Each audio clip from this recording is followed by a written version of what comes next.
Hello, everybody. How you doing tonight? It's another Saturday night, and I'm ready for a wonderful night with the veteran ghost hunter Mike and his crew of Jamestown Paranormal Investigators. I had to think about the name of that because a lot of them is like paranormal societies and such, like we are. So I, I have to really think about what I'm saying there. So I hope you're having a wonderful weekend. I know I am. One of these days, I will sit down and actually script out an opening verse for you guys instead of this try to wing it off the top of my head. A new lid. Newer. Yes, yes. I was out in Erie. I was out some in a different area than our area. Was able to find a couple fedoras, and I figure I better grab them up while I can. Hello, Lisa. I hope you're doing well tonight. Maybe you can knit me a fedora. Huh? But so anyways, let's get this show on the road before I totally lose my train of thought because I don't know. Words are hard and all that fun stuff. So without further ado, I'm going to bring in Mike. And how you doing, Mike and Danielle? Good, sir. How are you doing, Danielle? Hi. I'm good, doing good. Thank you. Like I was saying, I guess I'm going to have to script out something for myself because I always think I have a lot to say that's coherent and worthwhile to saying. Then just like as soon as I hit that live button, it just poof, gone. So I appreciate you guys joining me tonight. It looks like a nice weather where you guys are. Yeah, it's not too bad. It rained all day here, but it's like Yeah. 60, 63 this morning today, so it was all right. Nice, nice. Yeah, we're not that far away from each other. Where I'm living, um, about 40 minutes from you guys. About you guys are about 20 some minutes away from Warren, PA. We were just in Warren today. Were you? Yeah. We go to the Walmart in Warren because the one in Lakewood is dirty. I've been there, but we won't. For the hopes of not getting in trouble with Walmart, they're wonderful people. But Lisa's saying hi to you guys. Hi, Lisa. Hello. I don't know. How are you? I don't know. I don't know if you'll be able to see it so well, Mike. Can you see when I post the thing? Yeah. The comments. Okay.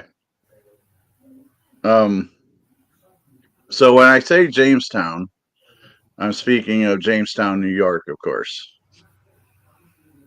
Right. Yes. And now I apologize for stumbling over the name. I know you guys' name very well because being so close, the team name being so close to each other, we hear of each other off and on. Right. But I always want to say Jamestown Paranormal Society. Why did you choose investigator over society? We did have a group. I did start a group when I first started. It was called oh crap, what was it called? I don't know. I can't remember. Oh, Chautauqua County Paranormal Society. We did use society for a while. I don't know. It was just things that the group got together every meeting, and we decided that then we got another. I had another group called East Coast Paranormal Society. We split, and my buddy started J.P.I. And how he came up with the name, I'm really not sure. But things went on, and I ended up taking the whole reins of J.P.I. And so that's pretty much where that paranormal came from, besides the society, because he came up with the name before I joined the group. Cool. See, now I was unaware that you were not the founding member of J.P.I. I am, because it was him. And then he came to my house, and I was the get into the group. So basically, yes, I was kind of a co-founder because we did everything, and Right. but things happened down the line, and things I really don't want to talk about. But Right. I ended up with all rights for J.P.I. and everybody dispersed, so I had to start a whole new group, and here we are today. And the group I got now is, to me, they're phenomenal. They know what they're doing. I don't have to tell them what to do. It just, we work so well together when we're ready to investigate and we got it on, we can be really good. But you got a group. Sometimes you go and it just, you don't hit it off all night long. It happens. Right. But we're very well rounded. Awesome. Yeah. That makes a lot of sense. And forgive me if I get a little scatterbrained tonight. um, a few reasons. One, I'll have people in and out of the room. I don't normally have that. So if you see me kind of looking off in the distance, and two, our cats for some reason are bouncing around. So they're young cats, so they're kind of catching my attention more than normal.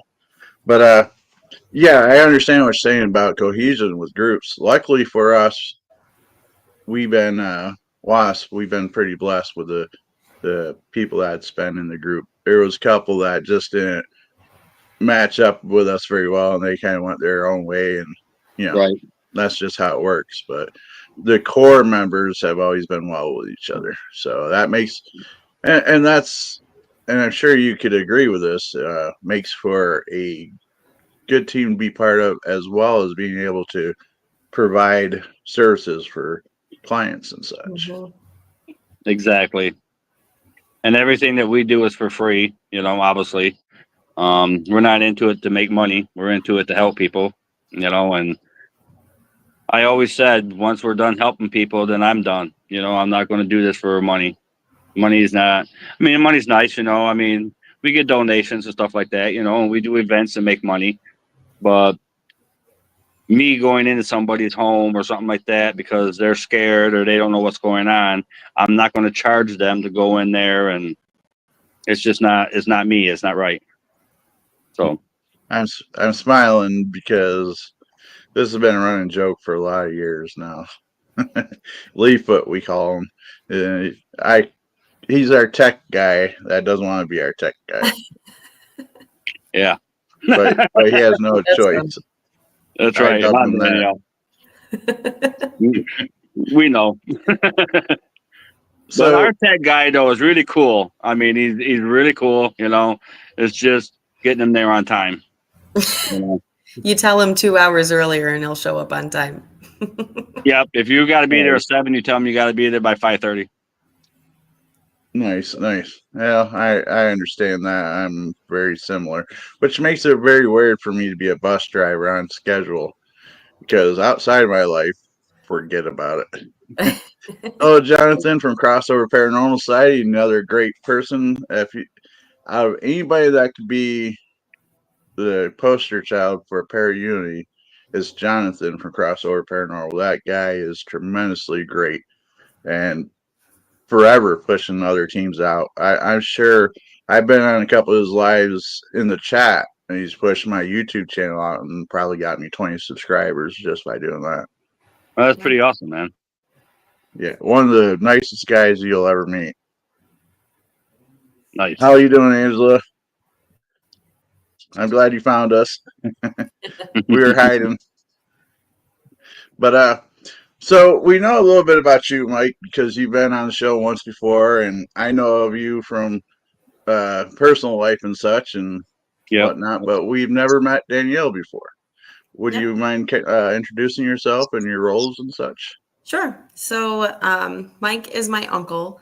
My dad is also on the team. So we live out in Batavia, and we usually are making the drive out towards Jamestown for all of the investigations. But when I came on, I think it's been like 5 years now. It's been a minute.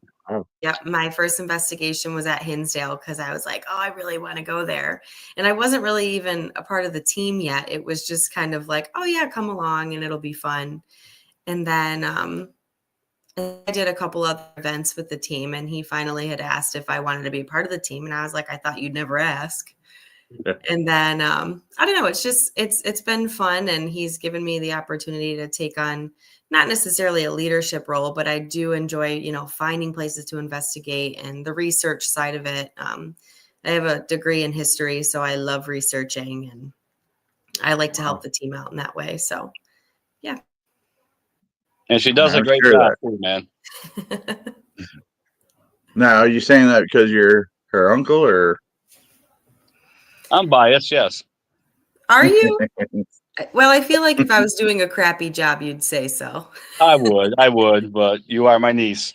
There's love Yeah, there. well, tough love. That's right. But now, do you think that having a degree is giving you a little bit of a advantage and a boost in being able to do the research? Has that opened up more doors for you, or?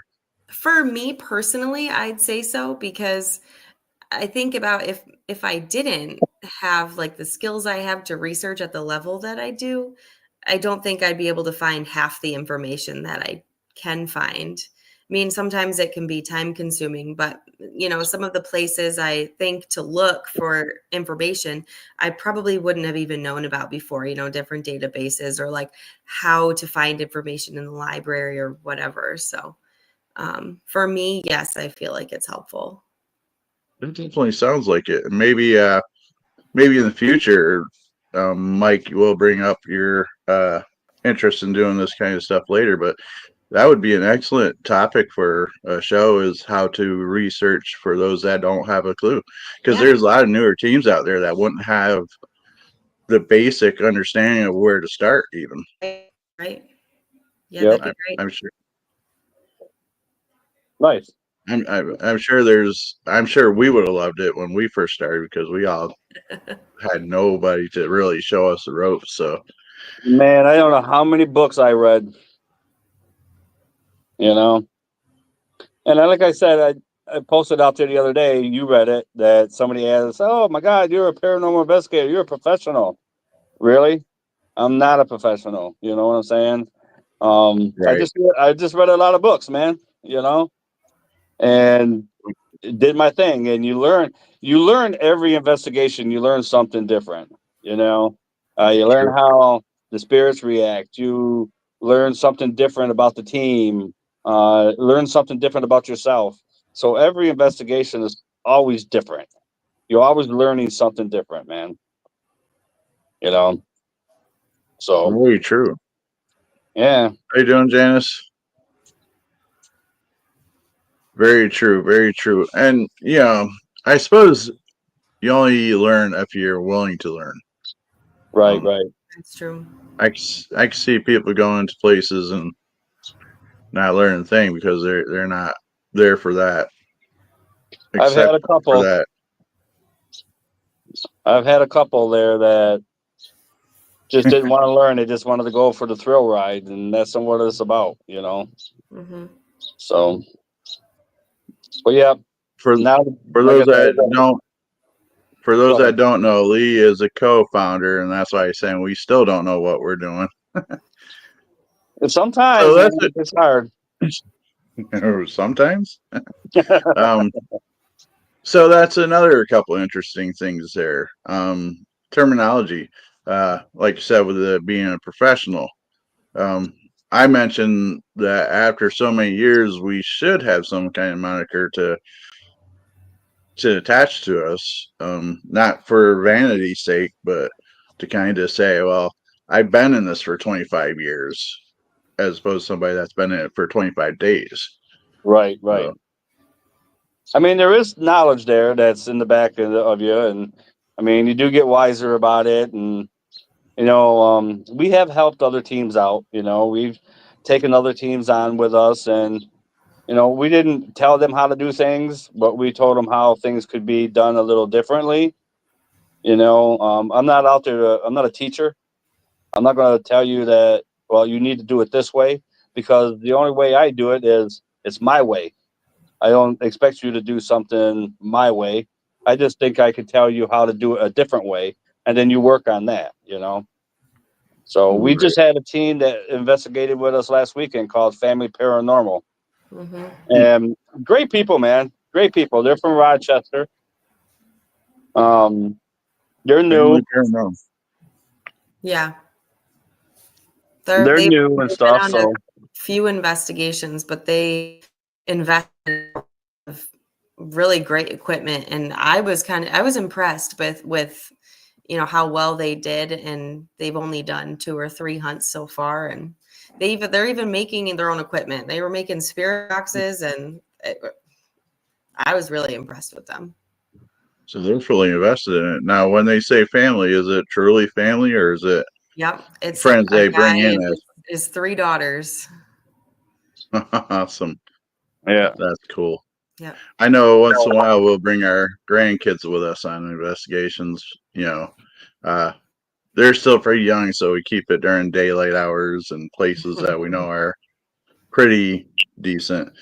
And I'm sure you guys know that you could be at a place 100 times and be safe, and then the 101st time something happens. So Yeah. Yep. It's just like if you go someplace, the first time you don't get anything. Second time you don't get anything. Third time you get a lot. So it's it can be like that too. And we've been there, done that. It's like you get a place and you don't get nothing, and then hey guys, you want to go back there? Well, we didn't get nothing the first time. Why do we want to go back? So we go back the second time and we get a shit ton of stuff. So that's it could go both ways, I suppose. Well, and that reminds me right. of there's a Oakfield Historical Society. It's about 15 minutes from where my dad and I live. And I was asked to come there by a friend of mine who said her husband was painting and they just felt really weird and knew that I could come in and maybe just see what was going on. So went in and, we got a little bit of activity and it spiked our interest. So my dad and I and Mike and Jen came. We did an investigation. We had a lot of great stuff happen that night. My dad was doing the Estes method. The door shut on him. We had some good stuff, but there was never any like weird, uncomfortable feeling. And my dad and I went back a couple months ago. And the vibe by the end of the night, we were like, it's time to go. It was just not right. It was like oppressive feeling. And it's just funny how you can go to these places different times, and I don't know if it just got more comfortable with us or, being a historical society, if they're bringing new things in and what's attached to those. So it's just funny how different it can be every time. All valid points. You're right. It could have been a number of things. Yeah. That's for sure. Yeah. So are you going to have enough light there, sir, to the sun is setting on you. I will. There, can you see me now? Oh, we were seeing you before, but I just realized the sun was setting. Yeah. Which is nice that the daylight's becoming longer, Oh yeah. I like it. And Summer's coming. welcome back, Angela, by the way. I caught your comment. But that's another thing I mentioned in just every morning I drive in work, I just do a casual live on the way to work, kind of wake myself up as well as, and it was daylight savings time. And I asked a question, do you think that affects the spirits at all? The time change? I mean, the time's relevant to the living. I can't imagine so much for those that passed on, but do you think there's a thing there? I don't. I don't either. I don't think so. It has any effect? I don't think so. No, I mean, you got a haunted building.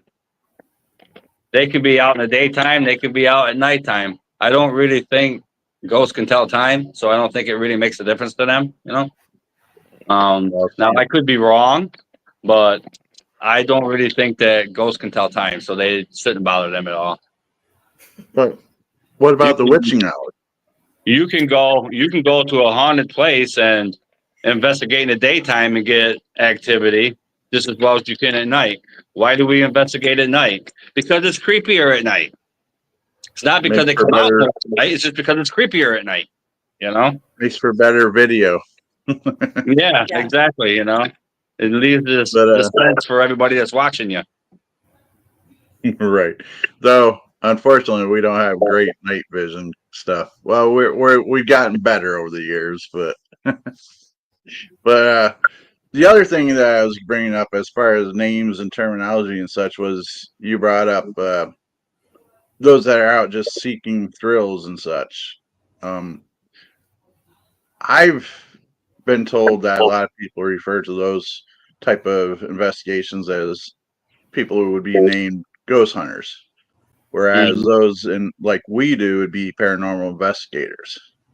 I don't feel that personally. My personal view, and feel free to agree or disagree, is I don't go looking for Bigfoot, aliens, paranormal. I'm pretty exclusive to spirits and such, ghosts and such. That's where I kind of flip back and forth with saying I don't feel like I'm a true paranormal investigator because I don't look for the other stuff. Right. Well, I will be looking for Bigfoot this year. We're going to go out and do stuff like that for a while. Um, as far as it goes with aliens, I believe there probably could be, but I don't really want to go out and look for them. I don't want to know for sure. Huh? I don't want to know. No, I don't really care. I mean, I'm sure that we're not the only ones that live in this, universe. So there could be something out there. I'm sure there is something out there. I just don't want to go look for that. That doesn't. I'd rather walk around in the woods at night and try to find a hairy guy that probably is not there. I don't know. Well, unless I'm in the area, but that's a different type of situation. And yes, 3 o'clock is the witching hour. Yes. Ghost hunters do it for kicks. That's a T-shirt slogan. There you go. Yep. There's Cal. We better get a hold of Caleb. Yeah. Get a hold of Caleb and tell him, hey, here's a T-shirt for you. Yep. He'll be on it He by is, tomorrow. Yeah, he'd be on it. and I don't blame him. He is very, very aggressive and very energetic for doing this and that and this. He's He a has go-getter. way more. That's a good word for it. Caleb's a good dude, man. He tries. I think sometimes he puts both feet in the fire. I think slow down a little bit, man. You're young. Slow I down. was about to say Um, that's because he's definitely what 20. Oh, he's not even 20 yet, is he? no, I think he's like 18 or 19 or something like that, dude. He's not even 20 yet. So Angela, I'm not sure what you're referring to. My cat was meowing. He's Oh, 6. He just cries. I'm not paying attention to him, and he's just very dramatic. He makes crazy sounds. He'll get. I didn't even pick it up. I didn't even hear it. I'm like, my cat was nowhere near. And so, what do you think about Nick Groff's works? as He's. what do you mean? What do I think about what? Like what he's doing now? Yeah, I'm gonna assume just in general. Yeah. If you I got like Nick something Groff. specific, go ahead and ask, Lisa. You said you like him. Yeah, he's always Danielle? been one of my favorite investigators. I think that he's pretty much no bullshit. I mean, I think that he can be dramatic sometimes, but I like the way that he investigates. It's different than, most of the other TV shows like Death Walker. He does a lot of different things that, I never thought to do before. I enjoy him. He's great. I like Nick. Nick's a good dude. I've talked to Nick a couple times. He's a good dude. I was in his show there on Death Walker. I do believe that I like him a lot better now than he was when he was with Ghost Adventures. Agreed. I think he's got a lot going on. He was in that show. What was it? The Hauntings of some town or something like that. Another one. He was in a few of them after Ghost Adventures, which props to him. I mean, absolutely. Yeah, I like Nick. He's a good dude, man. He's always treated me good and stuff. So, you know, and we hold events every year to, raise money for a cause. And he signed a couple autographs for me for pictures and stuff like that to auction off. And Daniel Clace is he from Hinsdale. He sent me a big box of stuff of him.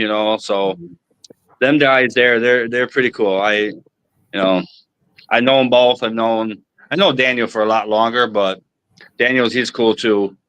But I like Nick. Nick's good. I've reached out to Daniel. I'm assuming sooner or later we'll connect, and he'll be on the show. He agreed to be on the show, but he's got a lot of personal things in his life going on. He's got a lot of personal stuff going on, and I text him once in a while and ask how things are going and stuff. But I don't really get into it too much. I just how's things going and stuff like that. But yeah, he's got a lot going on, but they're a strong family. They'll make it through it, man. Awesome. Now you said you were on the show, Deathwalkers. I missed that one. Yeah. Well, I'll be honest. I've only watched one episode, and that was with the Sweets Homes there because I was interviewing Ed. Oh yeah, we're going there on the 26th of April. We're going back. We were there once. We're going back again. Just I like to be able to go back to different places and see what we get second time around. Like I said before, I didn't really get a lot going on there, personally, but a few of the investigators they had a lot going on with them. So I figured, what the hell, let's try it again. So I hit the group up, and they all said yeah they wanted to go except two. So yeah, personally, it might be my favorite investigation that we've done. Really? I loved it. The vibe in there, that's what I look for. I love it. I don't know if I say it was my favorite, but I have quite a few there that I've done. A lot more than I have. Be honest with you, I think Fredonia Museum was one of the best too. It gets better every time we go too. Yeah, it's another one. That was really good there. I enjoyed that. And what's good about that, Scott, is the historian of that place is on our team, so we can get back in there anytime we want to get into. So that works out pretty well for us there. Mm-hmm. Well, definitely, it's nice to have little insides like that. Yeah, I know a lot of people. I've been doing it for a while, so I get to know a lot of people, and you just got to work with it. I mean, like the theaters around here, Little Theater, Lucille Ball Little Theater. Became good relationship with them. Hold on a sec. Thanks for joining us, Lisa. I hope you have a good lunch. Didn't mean to cut you off, Mike. I hope you have a good lunch. Now, you said the theaters. You've been in at least two that I'm aware of, right? Christ, I've been in quite a few theaters. We've been in Lucille Ball Little Theater in Jamestown. We've been in the Reg. We've been in the Spire Theater, Gowanda, Warren, Salamanca. We've hit all of them theaters, man. We've been in all of them. Wow. And Danielle, you've been in a couple yourself now? Yeah, I've done the Little Theater and Gowanda with the team, but those are the only two I've done. Now, out of all the theaters you've been in, which one did you like the most? Who are you talking to, me or Danielle? Either. Most of my questions are going to be whoever grabs onto it, unless I ask specifically. I kind of enjoyed. It's a toss-up between Gowanda and the Reg. The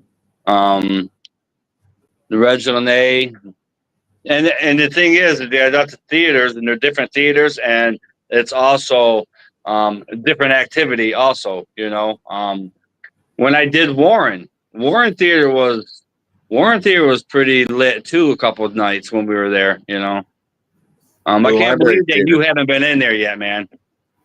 Oh, we've been there. Oh, have you? Once so far. Yeah. You're we've been there a few times, and you're talking about the library theater. Yeah. Yeah. Yeah, we were there once. If you scroll through our videos, our live, you'll see a couple lives from there. And my son Andrew was on the stage there doing. I think it's the correct term, the Estes effect, where you blindfold yourself and such. Yeah, Estes method. And he had the spirit box on headphones as he was going, and he got pretty freaked out. He said he felt a shadow coming at him from the the seating area towards the stage. There was always claims of shadow people in them seats. Um, I remember one time Jen and I were sitting in the seat, like the second or third row back. We were doing EVP work, and I looked over to the seat next to me, and the seat was actually going down, like somebody pulled it down to sit there. And I'm sitting there and I'm watching this seat go down. Dude, it was just like I looked at Jen and said, "Dude, the seat just went down. Somebody sat down next to me." You know, that was really creepy. It was weird. Um, we tried to reenact it, and it just the seat did not go down by itself. You know, Now, those so seats are pretty firm. yeah, and I sat right there and watched it go down, and I watched the imprint in the seat and the whole 9 yards. And I told her, I said, somebody just sat down next to me. You know, and it was just like, what the hell just happened here? You know, but Warren was pretty good too. You know, like the cloak room, that was nice. You know, but my favorite would have to be Gowanda or the Reg. That's my answer for that. Yeah. Go on, gets better And every So, sorry, oh, you're right. If you want to try a theater, man, try to get into Gowanda. That's a theater that you might want to get into if you can get in there. They got a new thing now that if you're going to go and investigate the theater, you got to have insurance now. So that's why we're not going back, because I'm not going to spend, for 24 hours, the insurance for a paranormal group is $175. I don't have $175 to go out there and investigate a theater once in a while, so. But that's what they want. They want insurance if you're going to go in there. Now, is the insurance that you don't get on stage and sing again, or I mean? Yeah, you get up there and sing and do a dance and all. Well, I don't know if you ever did, but I'm not ashamed to say that when I was at the Struthers, I got on there and sang a couple notes up on stage. Nice. Much to the group's chagrin. Let me ask you a question. When you do the theater, do you turn the ghost light off? No. Well, then how are you going to get anything if you don't turn the ghost light off? The ghost light is to keep the ghosts off the stage, not to bring them. You turn the ghost light off. We still had activity there. We were told not to turn it off. Yeah, well, you got to turn it off. You know. But we had a REM pod up there that went off a little bit, and we weren't anywhere near it. We were probably good 50. Well, it was on the left side of the stage, and we were far on the right side of the stage. There was nothing around it. So we've had that a couple of times at the little theater, where everybody sit up there and just do an EVP work at the end of the night. Everybody just sit in a circle on the floor and start doing EVP work, and you can hear things walking around on the side of the stage, but they're not getting close enough to you, but close enough so you can hear them. Yeah. Well, you're dealing with stage people, so they're all about the effects and the drama and the. Oh yeah. So, you enjoyed your time in these theaters, Danielle? I do. Gowanda, I think, well, the first time that I went to Gowanda, we were doing like an event where we sold tickets and people could do the investigation with us. And I think that was like the first time that I was like actually part of the team in doing this. And now Uncle Mike's like, okay, you can take these people out. I'm like, okay. But it never disappoints there. We always have awesome activity. I think it was the most recent time we were there to investigate. he's walking on like one side of a backdrop and I'm on the front of it. And we must have been walking about the same speed.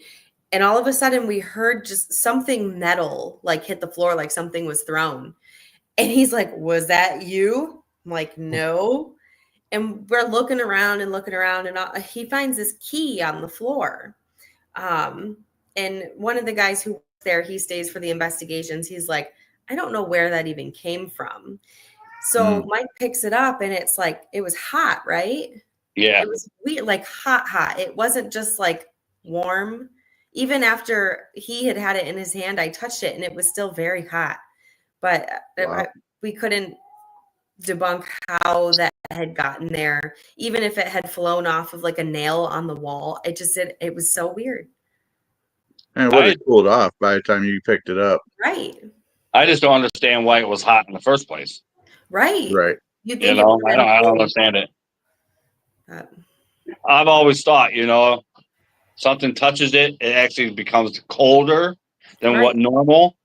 And here I am picking up this key, and it was like, damn, dude, key's hot, man. Yeah, it was like it had been set on the burner. He goes, it is. I don't understand why that was hot. I don't know. Wow. Yeah, it was kind of weird. I don't shy of demonic. That's what one person that was there that night says, that's demonic. I'm like, oh, stop it. I'm not a firm believer in demons behind every doorknob, but I mean, I believe in demons, but I don't believe that they're, like you said, behind every closed door. You know what I'm saying? And just because you get a bad feeling or you get scratched, I don't know how many times I have been scratched through the 20 years that I've been doing this. That doesn't mean that it's demonic. It just means, well, I have a saying. If you're an idiot when you were alive, you're going to be an idiot when you're dead. I don't think your energy changes any like that. So if you mean person when you're alive, you're going to be a mean person when you're dead. That's just how I look at it. And maybe sometimes we do get to a spirit that's mad, but it could very well be for a lot of reasons. Why are you in my house? Why am I still here? What happened to me? Some of them don't even know they died. They just keep wandering around. So I can understand being frustrated. But don't touch me in that. But Lee wants to know what kind of activity were you guys getting at the Reg Lene? I do have pictures on my Facebook page, Jamestown Paranormal Investigators page. There was a claim years ago. I can't give you the date, but the theater burned, and there was the owners that owned the theater. I want to say their two little children died in the fire, and some gypsy woman died. They had a gypsy woman that was like a nanny, and she died. And some black man that would play piano with a top hat. Them are the ones that died in the fire. Never got anything about anything of the black guy playing piano. But I did get a picture of what looks like could be the gypsy lady down in the basement. You can find that in our pictures. Actually, she reminded me. She looks like the Jaquita girl on the Bananas, man. But I did have a picture of her. There was little kids running around in the basement, but we never got any kind of any pictures. But we did get voices of a little boy. But no videos, no pictures of them. But I did get the picture of the nanny. You just have to skim through our pictures. I do believe it says the Reg Lene. Just look through them. She's there. She's there, but it's the full group name, right? Jamestown Paranormal Investigators, not J.P.I. Right. Voices, footsteps, the piano underneath the stage. You could hear the keys playing like 2, 3 different keys. We kind of chalked that up that it could have very well been a mouse or whatever, because it never happened again. So, But yeah, it was kind of a cool night. That's pretty much the activity that we got there. Awesome. Well, I mean, I'm sure they don't think so, but I think it's awesome. The theater, I don't know how they feel about that. Hello, Caleb. I hope you're doing good tonight. Hi, Caleb. Hey, Caleb, what's up, bro? We just talked about you. You missed us. And that's why he showed up. No, Your he ears usually was pops ringing. His ears was ringing. He goes, "Them guys are talking about me, man." Yep. in. Or one of the people that watch for him. I got a feeling he's got a lot of little birds everywhere picking up He's stuff. got eyes on everybody, man. Like I said, though, Yeah, Caleb's a good dude. yeah. I've always been impressed with his whole attitude and energy, and you know. Yeah. But like you said, sometimes I think he's got 2 feet in too quick. That Yeah. If you're gonna step into the fire, go 1 foot at a time, man. You know, don't jump into both feet, because then you're gonna get overwhelmed, and then you're not going to pay attention to a lot of details that you should, because you're overwhelmed with so many other things. Finish one task before you go and do another task, and everything will fall in line and fall in place for you while you're doing it that way. Don't jump in all at once and take on 4 or 5 different tasks, because you're going to lose interest in that, and then pretty soon nothing's going to get done. So you work on one at a time. It will all fall well, together. that's wisdom that comes with age. So I don't Yes, think I would sir. have listened to you when I was in my 20s and late teens. I would When I probably been first like, yeah, started, When I first started, I was just like Caleb, dude. I was out doing everything I could possibly do. And now I take it easy, and I stroll down the road. I don't run, you know. right. I was telling my nephew. He said I'm getting old. I said, yeah, I'm aging like a fine cheese. But Yeah. you're right, Angela. It is to legally protect themselves. Mhm. Unfortunately, they probably had something come up. One of their board members or something said, "Yeah, it has to That's be this exactly what way." it was. All right, did Yeah. I hit the nail on the head there? Yep. Board members are great in a lot of ways, but they could really put a hindrance on it too. Yeah. Karen Miranda, the singer who was the Chiquita Banana Lady, was modeled after. Now we're learning. Nice. But so, is there any see now? Sorry, this got my attention.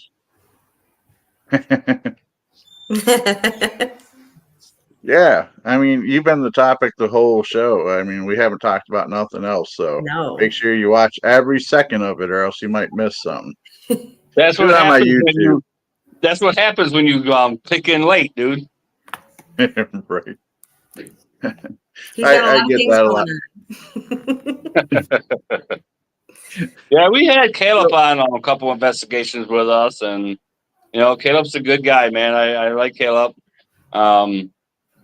And I'm sure he will be on more with us. I mean, when we get kind of short people, Caleb is the person that we call. Mhm. We've worked with him. He's worked with us. We know how each other work. So there's no sense of trying to fix something that's not broke. Definitely. See, now, and that's a whole nother aspect of investigating is age. I mean, it really is, because we have that reserved approach to it. Well, I shouldn't group us all in one category, but we've been doing this for 10 plus years, so we're kind of reserved. We kind of look back, we kind of look at everything, and we have our ways of doing it. Then you get somebody that's been in it for a couple of years, they still have that little bit of new energy and a little bit of the more towards the relaxed energy towards things. And then you get somebody who's newer and younger, like Caleb, for instance, puts in all that extra energy into the investigation that they could feed off. Right. So do you guys see similar to that while you're out, or?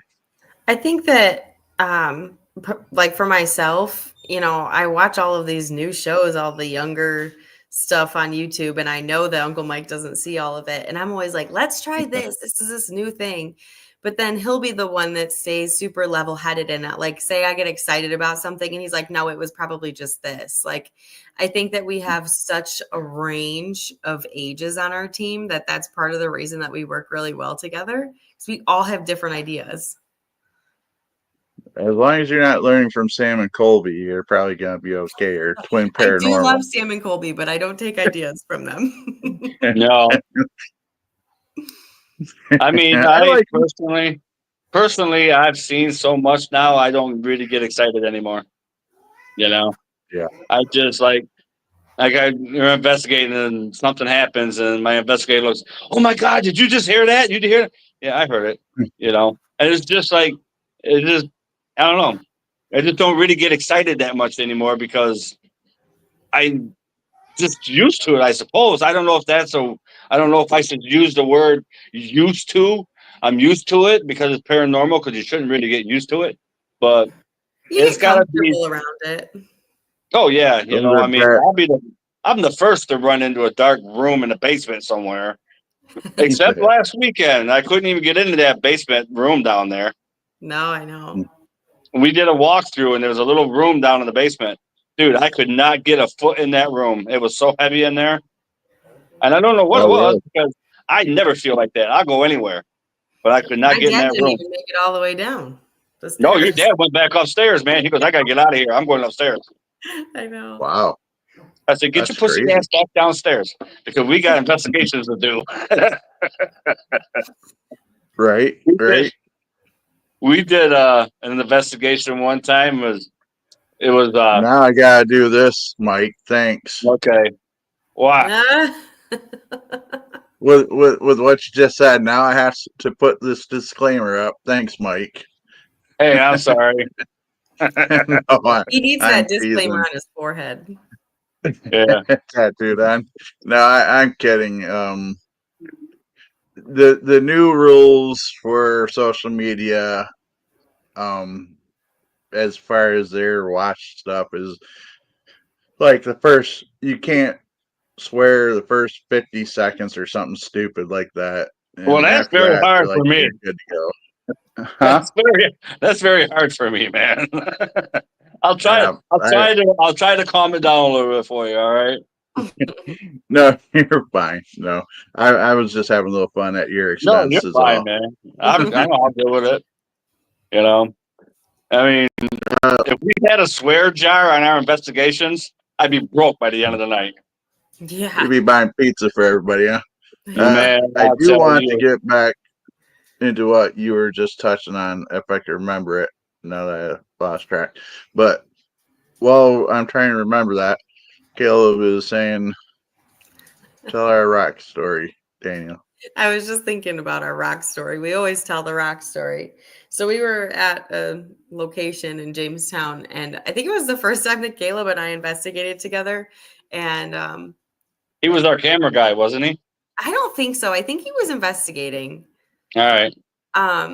Because we were doing an EVP session in like a garage type area, and it's crazy to me still. Like, we were standing next to each other, and all of a sudden a rock was literally thrown at us. Like, it came straight at us, and I latched onto him. I had known him for like 2 hours at that point. We're holding on to each other like Scooby-Doo. It was crazy. It just like came flying right at us, and we're like, did it come from the ceiling? What the heck? But it, like, it came straight, like it had been actually thrown, and we could not explain it. And you grabbed probably the smallest person in the room. Yep. Yep. He was definitely like a junior in high school at the time, and he was going to protect me. It was fine. I have that happen a lot. And you go out there with somebody and hear something, and they're always grabbing onto me. Just like, it's just, I don't know. They just feel they got to grab somebody, But there's times where I'll jump and get startled. I mean, don't get me wrong. I get startled. You know what I'm saying? Everybody will. But I don't really get scared about it. It doesn't scare me. It just startles me for a minute. And then I come back to my senses and like, okay, let's figure this out, But He's It's a lot to scare me. he's still here. I won't pick on him then. Did he stand his ground? I don't even know what either one of us did. We were pretty good. He was good. When we got over the initial shock, we just tried to figure out what the heck was happening and where it even came from. But like I said, we could not explain it. Well, Lee might get mad at me for telling this story about us.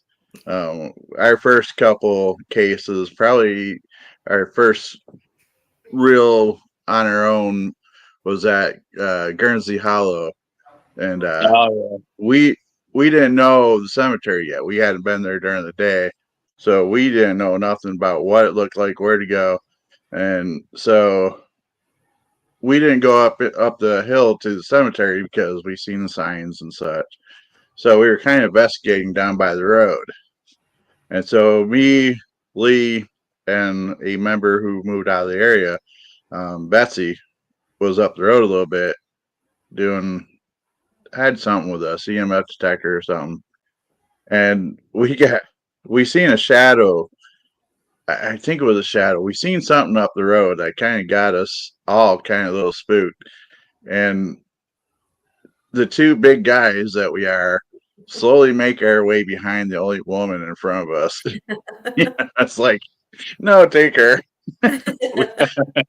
I'm sure if somebody was looking at us, they would have been like, "What the heck is wrong with these guys?"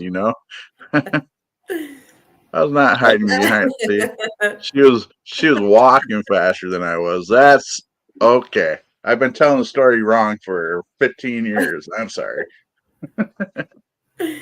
But you are right. As investigators, though, it doesn't matter how many years you've been doing it, you will get caught off guard from time to time. Absolutely. Yeah. Absolutely. I believe that because it happens to me. But And it's just a matter of how you react. Don't be right. like what was his name? Brian Brian. on Ghost Hunters. He was Yeah. horrible. Dude, Run! run! And we actually said that a couple times on our investigations after that, It's like, don't run, dude, don't run.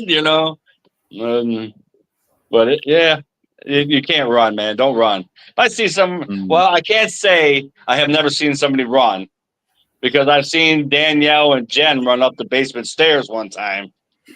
Oh Just boy! screaming, running up the stairs. I was like, We were not screaming. you were screaming. You watched the Wow! video. Y'all were screaming. And I was waiting for some killer to run up behind him and chasing him, and there was nothing behind him. Well, Jen never gets freaked out by anything. And so No, when she Jen goes, don't. get up the stairs now, I'm like, okay. And I was out of there. We were Did your hearing feet like, touch every step, or probably not. I think I floated all the way up. What was it? It's something like a growl We or were hearing something? growls. We had done an EVP session and heard something on it. And then we rewinded it to listen back. And remember, it wasn't even there anymore. And then we heard a growl like right between our ears. And we were like, nope, we're out. They had a big headstone down in the basement, didn't they? Wasn't that a headstone? Yeah, there was a headstone down. We were standing right next to it. I think we had set the recorder right on the headstone. Right. in a business, we really can't disclose which one it is Lee's talking about. He didn't quite run out of the room. Lee was in the back. Setup, and I'll try to make this kind of quick. Setup was nobody knew that Lee was going to be there because he said he wasn't going to be there. Well, he got a hold of me, said, "Hey, things fell through. I'll be there." And so we kind of were texting, and I was like, "Hey, I'll sneak you in through the back door. You go down in the basement because there were some big rooms down there." I was like, and I'll get the different team members to go down and let's see how they react. So he goes down in this basement, dark, complete dark, dirt floor, and everything. And he might have texted me, or anyways, I knew he was back there. And I brought the one member down he was talking about, a guy. And we're at the entrance to this room. And Lee's in the background growling almost. Yeah. Yeah. And this guy, he turned and was starting to run so quick, he was going to leave me behind. Fortunately or unfortunately for him, I don't know how you want to look at it. There was some plastic on the floor that tripped him up a little bit and stopped him from running. And then he's like, "Dude, don't go in there." Did you hear that? That's funny. That's something we So would do. What? That's something we would do. I always try to scare somebody. Mm-hmm. I always do. I always get hope. I yeah, always get her. I've got Danielle a couple times. Yeah, I'm pretty jumpy. I I got don't your pride dad at myself on it. I got your dad at the Hinsdale. Did you? I don't Yeah. remember that. He can walk up. I'm like, Angela, Angela is asking what was a headstone in the basement for? Was a Um, mortuary? that was when we were at the Fredonia Museum, and I think that the that was the original headstone, but it had been replaced. So they took the original one and had it at the museum. I think it was just being stored in the basement. I don't know why it's down there. We'd have to ask. it was kind of hard to read the writing because it was back in the 1800s probably, so it was kind of hard to read the writing. But it was a big headstone. It had to be Huge. what? It had to be 4 foot tall and 3 foot wide. Yeah, It had to take 75 people to carry that damn thing down to the basement yeah, because it was I pure bet. slate. yeah. Yeah, it was very old. I couldn't read anything, a lot of stuff on it. I did get to read 1800, 18 something, but Yeah. I don't know what was on it. I don't know. So, Hmm. and the only reason we say it was a headstone is because that's what we were told it was. You know, So it could have been just a marker or something. could have been something. I've never seen. I've worked at the cemeteries for 17 years, and I've never seen a 4 foot by 3 foot headstone.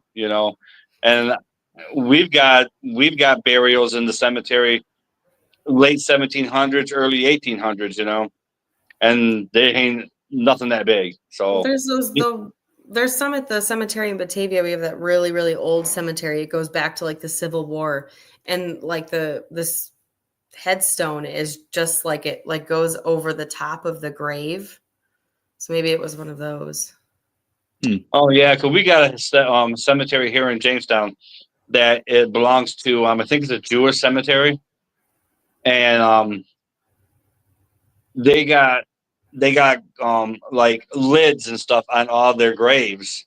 Yeah, Um, lids, yeah, they get buried in the ground, obviously, yeah. but they filled up with dirt, and then they come back and they laid this huge lid over the whole grave. Mhm. And instead of having a headstone, they got the covers for the graves. Yeah, Yeah. that's been Mhm. going on for hundreds of years, and it's only at the Jewish cemetery. That's how they do it. Mhm. Which one's that? It's a little Jewish cemetery up here in Jamestown. I don't even know the name Right. of it, man. And you can't get in unless you walk through the other cemetery and go through the back way because they have the gates closed. So the only body can get in there are people that's got the key. So if you want to get in, you got to go up and around another cemetery and walk through the back of the woods to get in there. Hmm. But yeah, it's pretty creepy, you know. But yep, I've seen Speaking some. of creepy cemeteries in your area, one of the ones that I like to go to is Moonbrook. Do you know where that is? Moonbrook Cemetery. Yeah. Or maybe it's Hollenbeck on It's Moonbrook Hollenbeck. Road. Hollenbeck up on Moon Road. Yes, sir. So, Yeah, that's an old English cemetery. An old English cemetery. There's a lot more graves in there than what you can see, but the farmer that owns that property up to it don't want anybody there and all that kind of crazy stuff. But Hollenbeck's a creepy little place too. Yeah. well, his wife, the farmer's wife, that sounds like the old tale there. But she actually is she enjoys the paranormal and people being there for that. The farmer, yeah, no, we ran into him one night, Yeah. and Mm. yeah, Um, so but yeah, I didn't realize there's more stones there than what you can see. And we're trying to get into. I'm waiting for Jen because Jen has talked to the people about it. But in DeWittville, there used to be a poorhouse, and they would take kids there when the parents couldn't take care of them, and the kids got dropped off. That would be their homes. And in years, obviously, it's not there no more. But there's a headstone there. There's a grave there from all the kids that passed away in that house. And the farmer, they own all that now. And I don't know how Jen got mixed up with this person, but he said that there's graves all over. And we were supposed to, a couple years ago, we were supposed to get with him and go down and see if we could find the headstones, and clean it out and find out some of the people who are on these headstones and stuff. And there's a bunker. The farmer said, I've never been in it. I'm never going to try to get in it. I don't care nothing about being in it. But we did have the okay to go in there if we wanted to, but Jen never got back a hold of the people. So I don't know what happened with that, but I think that would have been kind of cool. I'm thinking the bunker was probably like maybe an outdoor underground to carry the dead people out, because obviously they never took them through the hallways to everybody. They had underground tunnel for that. That's what I was thinking Right. it might have been. Probably. But I think it would really be cool to be able to get in there just to check it out. And that's up here in DeWittville. It was called the DeWittville Poorhouse. I know where the place is. I never heard of the poorhouse. I'm not sure. Old 62, the cemetery there. I'm not sure. Are you talking about the one that goes into Frewsburg? Yeah, Frewsburg. No, you're going the wrong way. DeWittville is out there by Mayville. Right, Going Mike. into No, Mayville. I'm answering a comment. Oh, A I can't. comment somebody left. I can't read that. My glasses don't work like that. Yeah, that's okay. I'm not sure which location you're talking about, Angela. Where's Guernsey it at? Hollow. Where's it at? She says the cemetery on Old 62 is the one that gave her the creeps by walking by it. Is that the one right outside of Kennedy? Because I know there's one out there. I don't think that's Route 62 though, or could No, it be? I think she's answering me. It's runs by Russell, down Russell, and goes into Frewsburg there. So you're going down, you go past the Warren Mall as if you're heading down 62 north into New York, and there's a little right hand turn. Yeah, I know where you're at. Yeah. And there's a cemetery about halfway down the road there between PA and Frewsburg. I take the back road that way all the time to go to Warren, so I've probably seen it 150 times. You know what I'm saying? I know where you're going. I know, the way you go because that's the way I go to Warren and stuff. I'll have to look at that next time. Hello, Heather. I hope you're doing well tonight. Heather has been a member of WASP before. Nice. She ventured off on her own for a little bit and moved to Hawaii and such. How you doing, Auntie Mama? And thank you for confirming that, Angela. Yep. No, Guernsey's a totally different place. Janice. Mm-hmm. Janice Franks. I know Janice. I know Janice. Janice and I have been friends for a long time. We've known each other for a very long time. We known each other when we were kids. Yeah. I've known Janice for a long time. I didn't know Janice was around the area back then. Yeah, we were friends for a long time. Well, see, we grew up in Jamestown. You're a year or two older than me. I'm not sure our age difference, but You went to Steve Trapani's place and you just hang out, right? Yep. Discount disc. Yep. Used to go down there I all the used time. to. I used to hang out at the Purple Chicken, the Blue Horizon. Oh my God, no doubt. I So, remember that. I remember. Yeah, I remember that. The purple chicken. But yeah, I was similar always at age. Steve's house. I was always at Steve's place, man. Yep. Definitely a lot of moons ago. Oh yeah, it was, man. Yeah, it was. That was back in the early '70s, man. Not Yeah, maybe early, but like the mid, because um, it had to be like maybe 70s, say 77, 78, maybe. maybe for you. Um, I would have been about mid '80s I remember because I going to wasn't born. Steve's all the time. I was born in '75, so I don't think I was hanging out at such places at 4 years old. No, don't think so, man. You know, My mom was pretty liberal on such things, but she wasn't quite that liberal. it could have been in the '80s. I really don't remember, man. I mean, I do remember being at Steve's a lot, and I remember the dumb purple chicken thing, and yeah, I remember all that. Well, I'll be 62 this year, so Oh, okay. Yeah, I just turned 50 a couple days ago. So, nice. Well, happy belated birthday, man. well, thank you, thank you. I was I finally turned half a century. There you go. That's when things start falling apart. Yeah, no doubt. Well, I'm trying to give it up. I don't like the alternative. Angela's asking, do any of you remember Zach Johnson that used to live on Crown Street?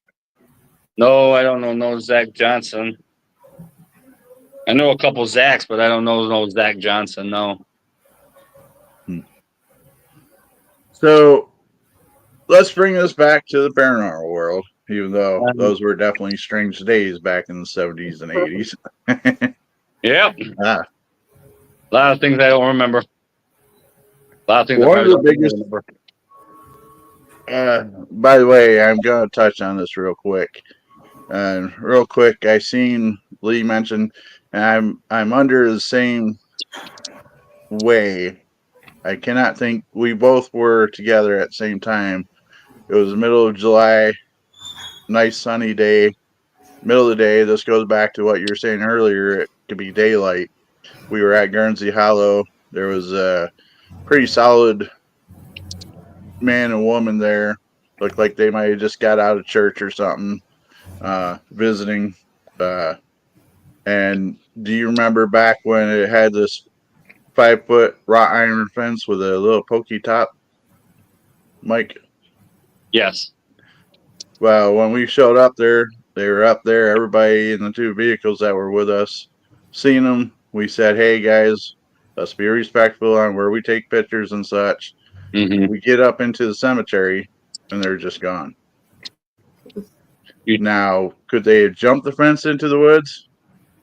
Possible, not probable, but I mean, it's still a possibility. But a lot of people say the cemetery is not as haunted as the outer of the fence line. There was a house up there a long time ago. It was the caretaker's house. You go up into the woods far enough, you can find the old ruins of the caretaker's house. And people claim that that's haunted, and they claim that the woods are more haunted than the cemetery is. There's a lot of tales. You walk in the cemetery, you must walk up and kiss the cross in the middle first, show your respect, and all kinds of stuff that you got that little girl. I can't remember what her name was. no, but yeah. Yeah. I don't remember the name, but yeah. And as far as the cross goes, I've had half the group kiss it and the other half not, and everything's been fine so far for everybody. As far as that type of thing goes. I never kissed Now, the cross. I'm Danielle, not putting my lips on somebody else's touch 150 times. Oh, come on now. You swam in the shadow coin. You gotta be good. I drank out of the shadow coin when I was a kid. Shit, man. And so you're worried about that Well, I cross? know. Well, I'm a little wiser now. I don't want to touch anything that somebody else had their lips on. So, Should I bring up but that yeah. disclaimer again? Oh yeah, go ahead. I'll wait. Go ahead.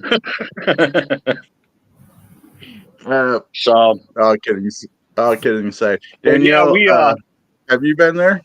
No. No. No. I noticed we're talking. I've noticed that you're just patiently waiting down there. I'm listening. I don't even know where this place is. Oh, South by well, that's Cruiseburg. right. You're in Batavia, so Yeah. Yeah, you go there now, you go to jail.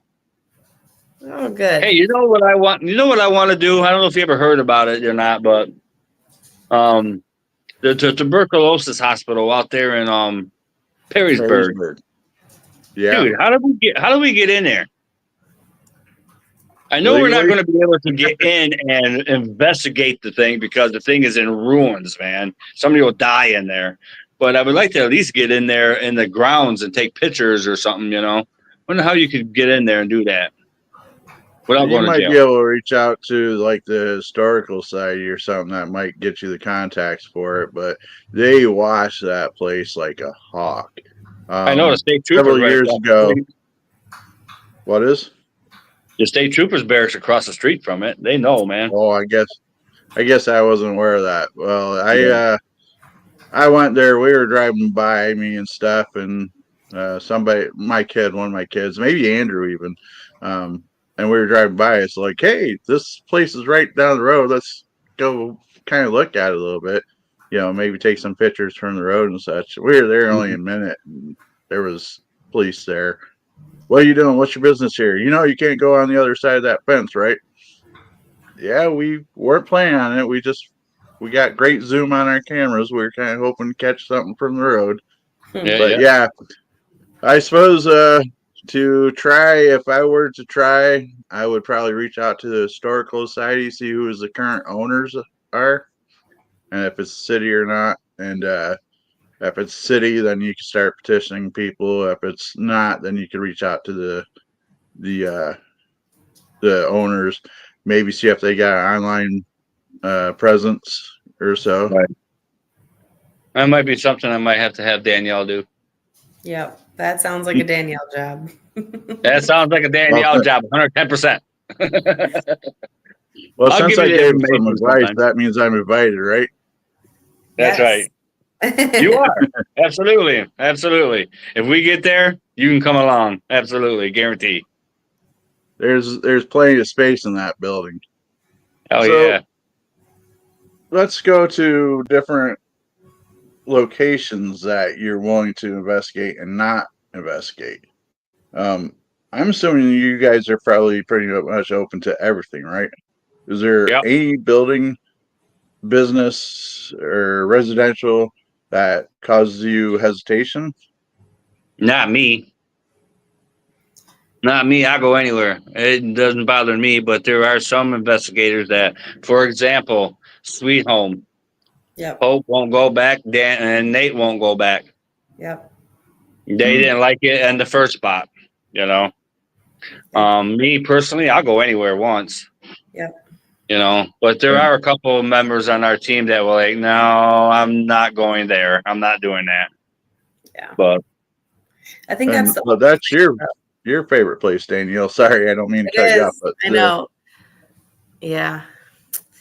Hope and I work really well together, but I think that we search for the opposite types of things. And it, I love that, sweet home, that type of thing. I want that all day long. And she's like, nope, that's okay. I'll go somewhere else. well, they're both No, mediums, so it's just like they can sense things that goes on before we even know what's going on, So personally, I didn't get very much at Sweet Home.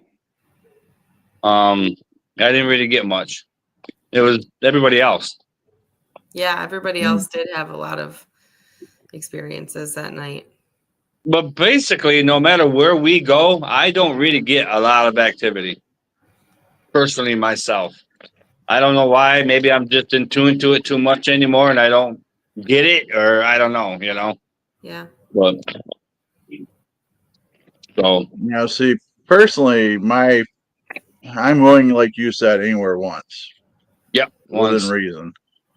I'm not gonna walk into a nuclear fusion plant, but you know, Oh no, we um, can't do that. But but I will say the one type of place that gives me hesitation personally is, and this ties back to what you said earlier, is an insane asylum, because when they cross over, their mentality, I'm assuming, is going to be the same as when they were alive, like you were saying earlier, Mike. And that causes me a little hesitation to put myself in that situation for Yeah. thrill seeking and such. Now, if they reached out to us in hopes of finding help or something, that's a different story. But Mhm. right, the thrill seeking side of it, Yeah. I want to get into the old crazy hospital down there in Warren. in state hospital, Yep. yeah, those tunnels. There's lots of tunnels underneath there, and I was a bus driver on that route, the city bus driver for that route, and I brought people that work there, and they would tell me stories about those tunnels underneath those grounds.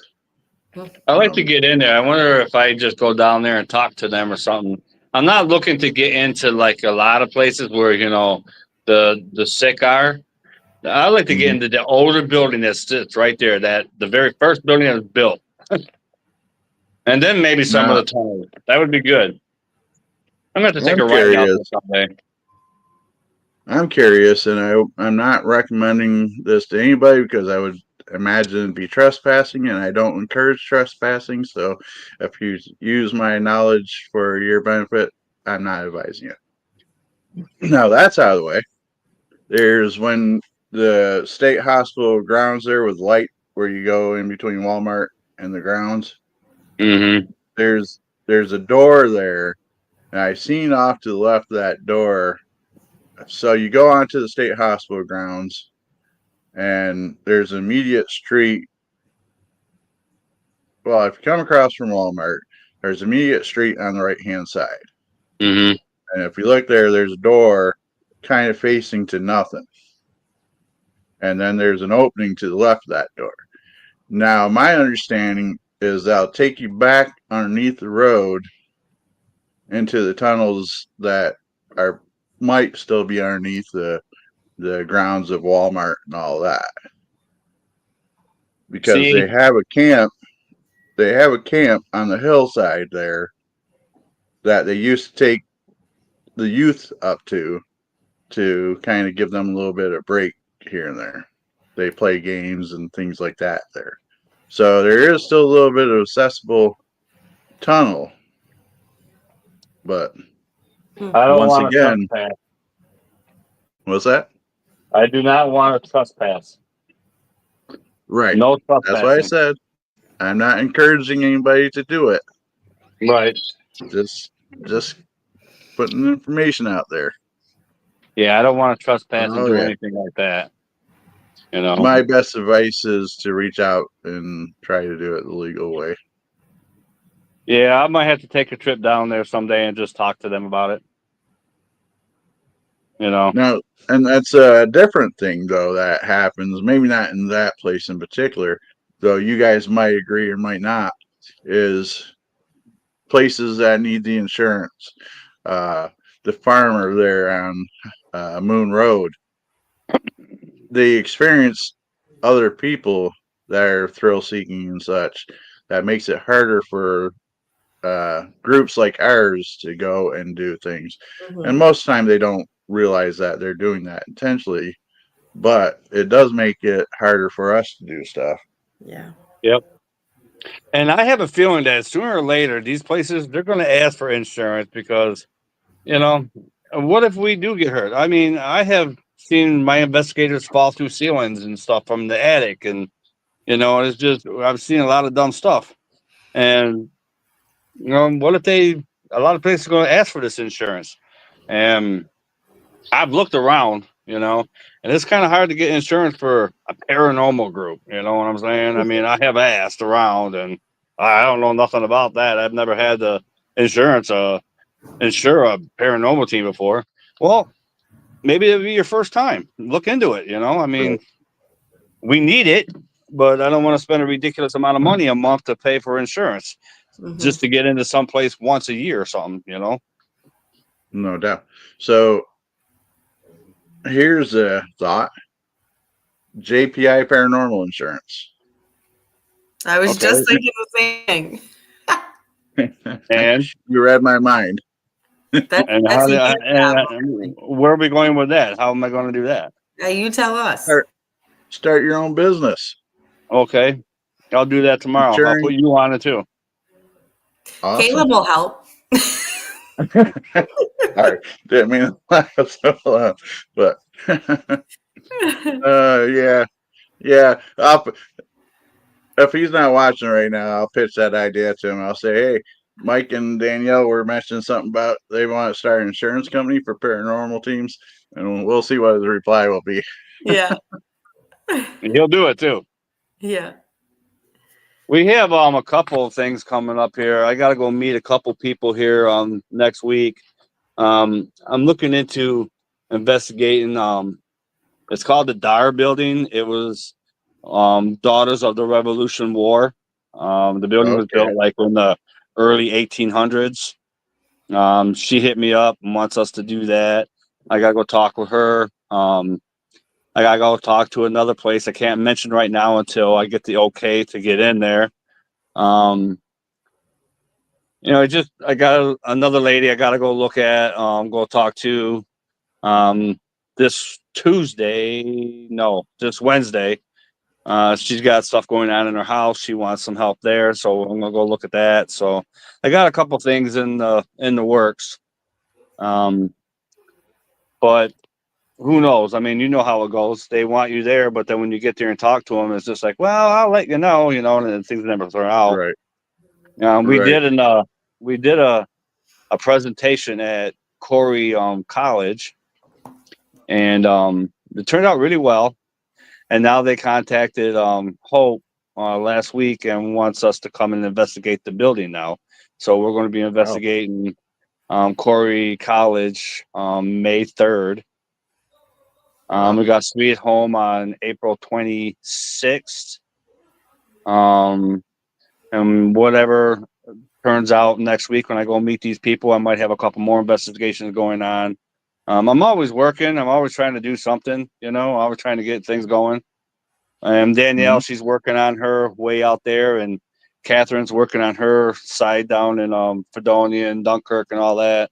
So I want to try to stay busy. I want to try to do at least one investigation a month. I mean, that's 12 investigations in a year. That's quite a bit, That's enough Oh for yeah. me at least. And when I first took over J.P.I, there was only three of us: a girl named Jill and my cousin named Tom and I. And we were busy every weekend, sometimes Friday and Saturday back to back.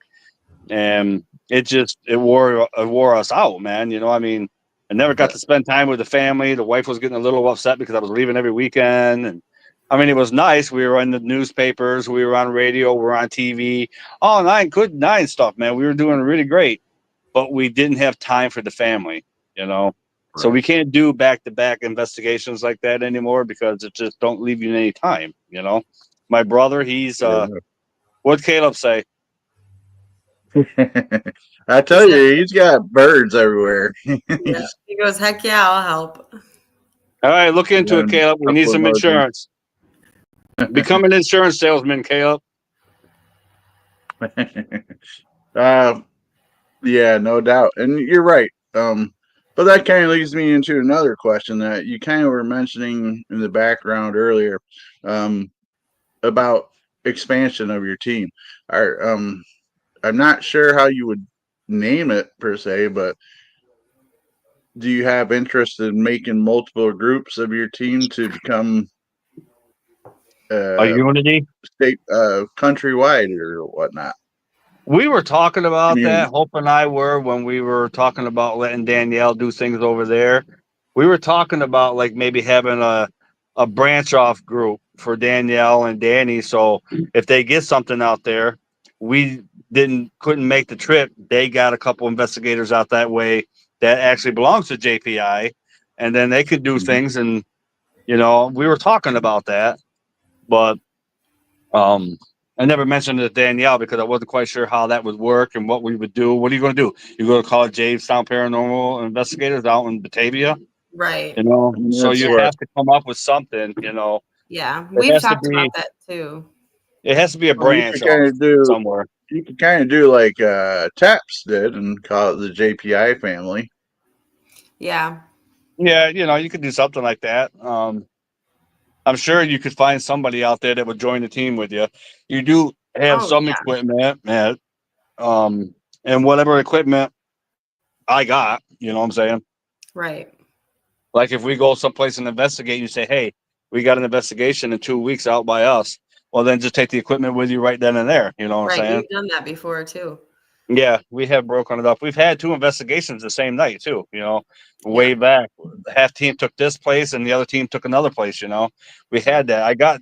We got 2 DVRs, we got everything that we need, and so it wouldn't be too hard for us to do something like that. Yeah. So this But is not a novel idea to you guys, and it sounds like you might potentially start up a sister group out there in Batavia, right? Hmm. it's a And possibility. is that It's a something you're looking possibility. forward to, or? I kind of look forward to it because it's expanding JPI further. Yeah. I still enjoy investigating with Danielle and my brother. You don't know the story, but my brother and I, we grew up 50 years not knowing each other. We just found each Oh, other really? probably 10 years ago, Yeah. About and we've been close ever since. You know what I'm saying? So I like to spend as much time as I can with my brother because I didn't have that 50 fucking years. I'm sorry about the language. You better put that on there.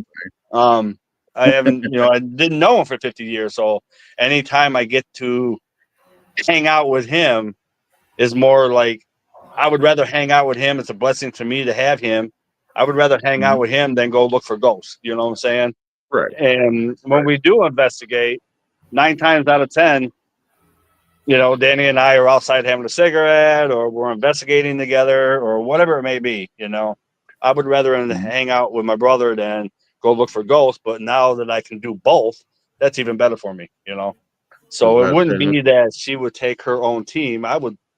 And sometimes I'd come out and I'd join them. I wouldn't join them every time because I trust Danielle and Danny. They know what they're doing, and I wouldn't. But I would still go out and hang out with them once in a while. But I think it would be nice to have a sister team. It expands JPI more, and that's what I'm looking for. Yeah. So we'd have to look into that more and talk about it and stuff. I mean, if Nice. Danielle's up to it, I'll be up to it, and we can see how far it goes. If it doesn't turn out right, well, then we Yep. can't say we never tried, Yep. you know. Definitely. So, I mean, I'm not sure if you're worried about growing too big too quick, though, um, there is a right? possibility that it could happen, but I guess that's you cross that bridge when you get to it, I suppose. It's not like I haven't taken big leaps before, and some of them failed and some of them haven't. So I And it guess can it's really just a Right. only chance that grow you as got to take. fast as you let it. Right. If you don't want it to grow as fast, then you just don't let it. I mean, it's completely. You grow too fast is when you start getting things, investigations every week, and you're promoting this and you're promoting that, and now let's slow down a little bit. But And the I nice guess thing that is you could always revert back to what it is now. Mm-hmm. right, yeah, So you know, it's not a do all or nothing situation. yeah, because you still got JPI to fall back onto. So, but yeah, that was something that Hope and I were talking about, and Danielle said that they were talking about it at some point. So it's a possibility, man. It is. I would like to see Awesome. something like that. Like I said, it's better for JPI if we could, But on the other hand, I don't want to jump too fast. You know, we just talked about that a while back about throwing both feet into the fire at the same time. You And know, speaking of that, here's Caleb saying that he had a similar idea, and oh, stop it, Caleb. Just stop. Stay with all the other 14 things that you got going on, and 14. do that first, brother. That's just a Sunday. 14. For real. Angela says maybe a Northwestern group, so it covers the 2 states. But you had something similar like that when you were saying earlier, right? With the East Coast name. East Coast Paranormal Society. Yeah, we covered all the East Coast and everything, and you know, I mean, we've been to Indiana, you know, and some team contacted us years ago called White Noise. They were a team out in Indiana, and they found us. This is way back when it was MySpace, and they contacted us and said, "Hey, look, this is the investigation that I think you guys is right down your guys' alley. Would you be interested in coming out to help us out with this investigation?" They paid for the hotel, which I would rather sleep in the car than the hotel that we had. But you know, my buddy and I, we slept. It was my buddy Chris and two. It was Jen and another girl. It was in the team. We went out and we had one room. So the girls slept in one bed and Chris and I slept in the other bed. And Chris and I, we slept all night long with our clothes on and our hood on because the mattresses looked like they took them out of the dumpster a day before we got there, you know. But it was a good time, you know, but we do travel. And matter of fact, I want to do something for the team this year. Like, we got money, but I'm not spending it.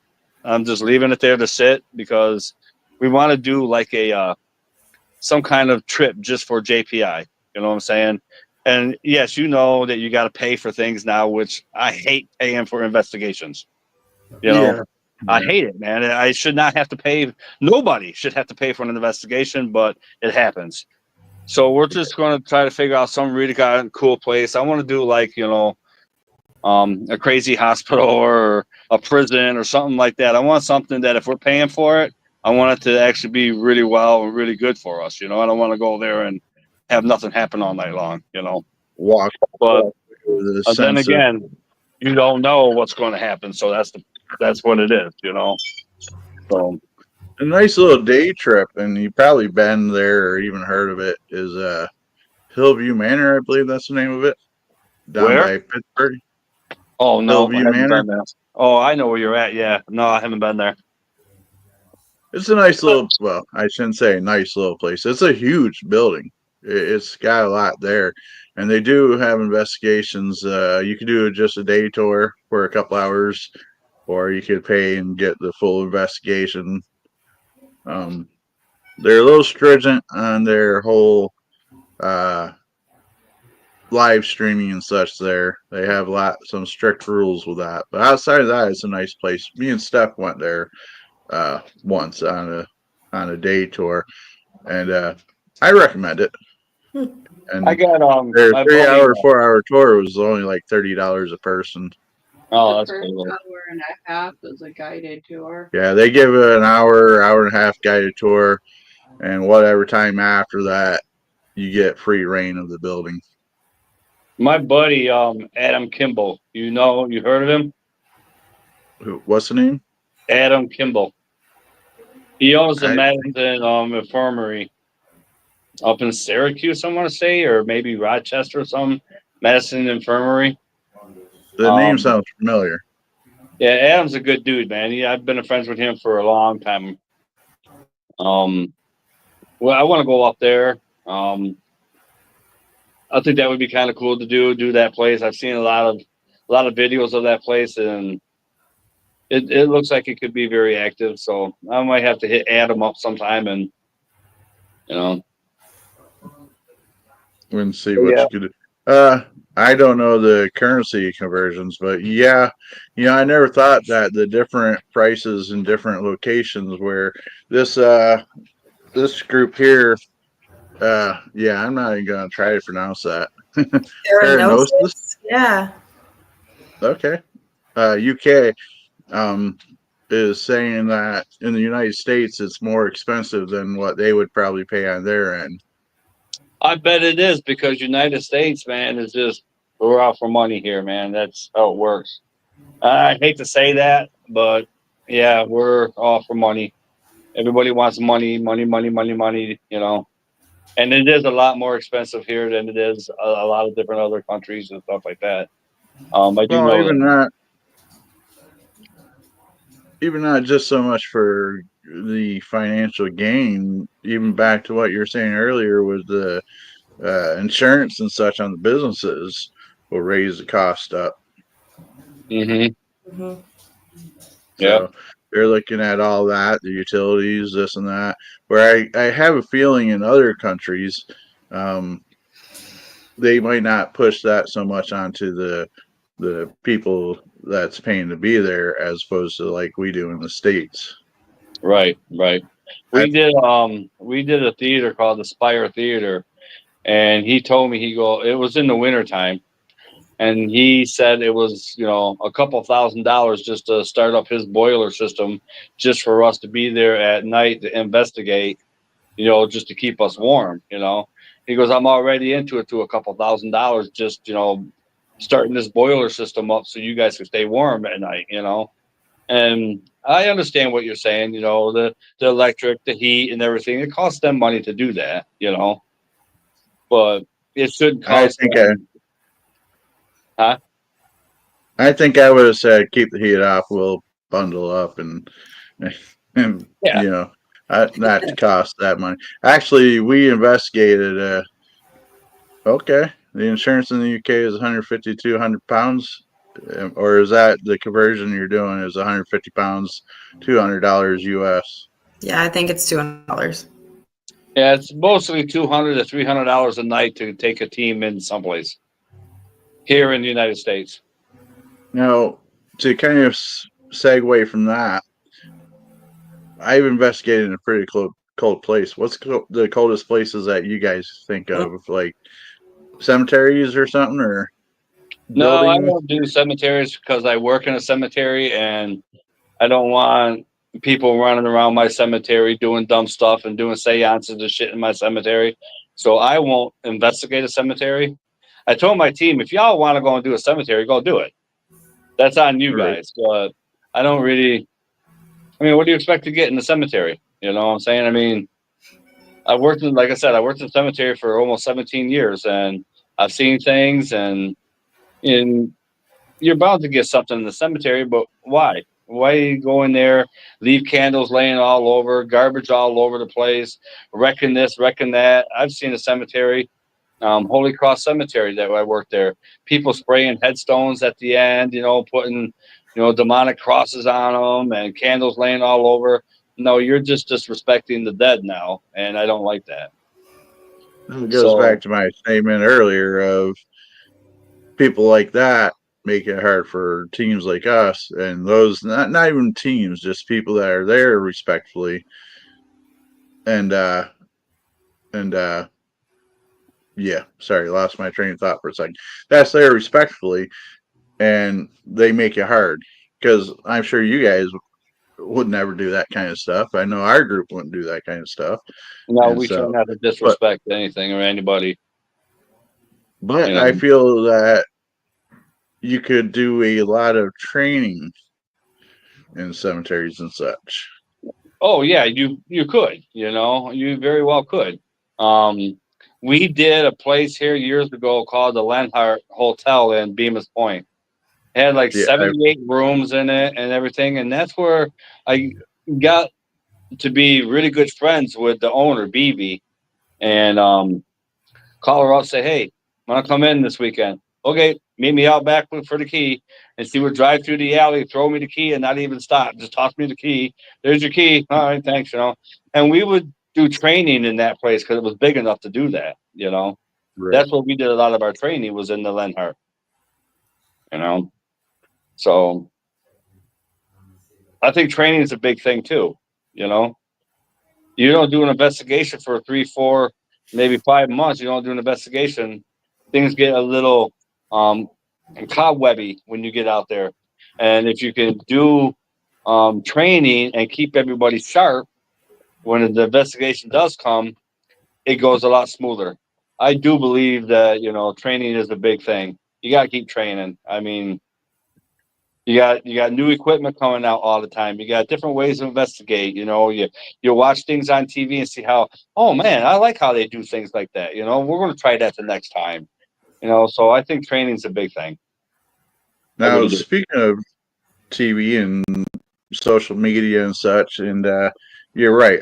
I've learned things from movies, like I believe it was the first Conjuring movie that I simple enough thing to do, tie a bell to a doorknob that is reported to be wiggling. Mhm. Simple enough. Yep. Uh, Well, you were mentioning that you watch YouTube videos and such, Danielle. Is there anything from like Sam and Colby or something that you've taken on to into your investigations?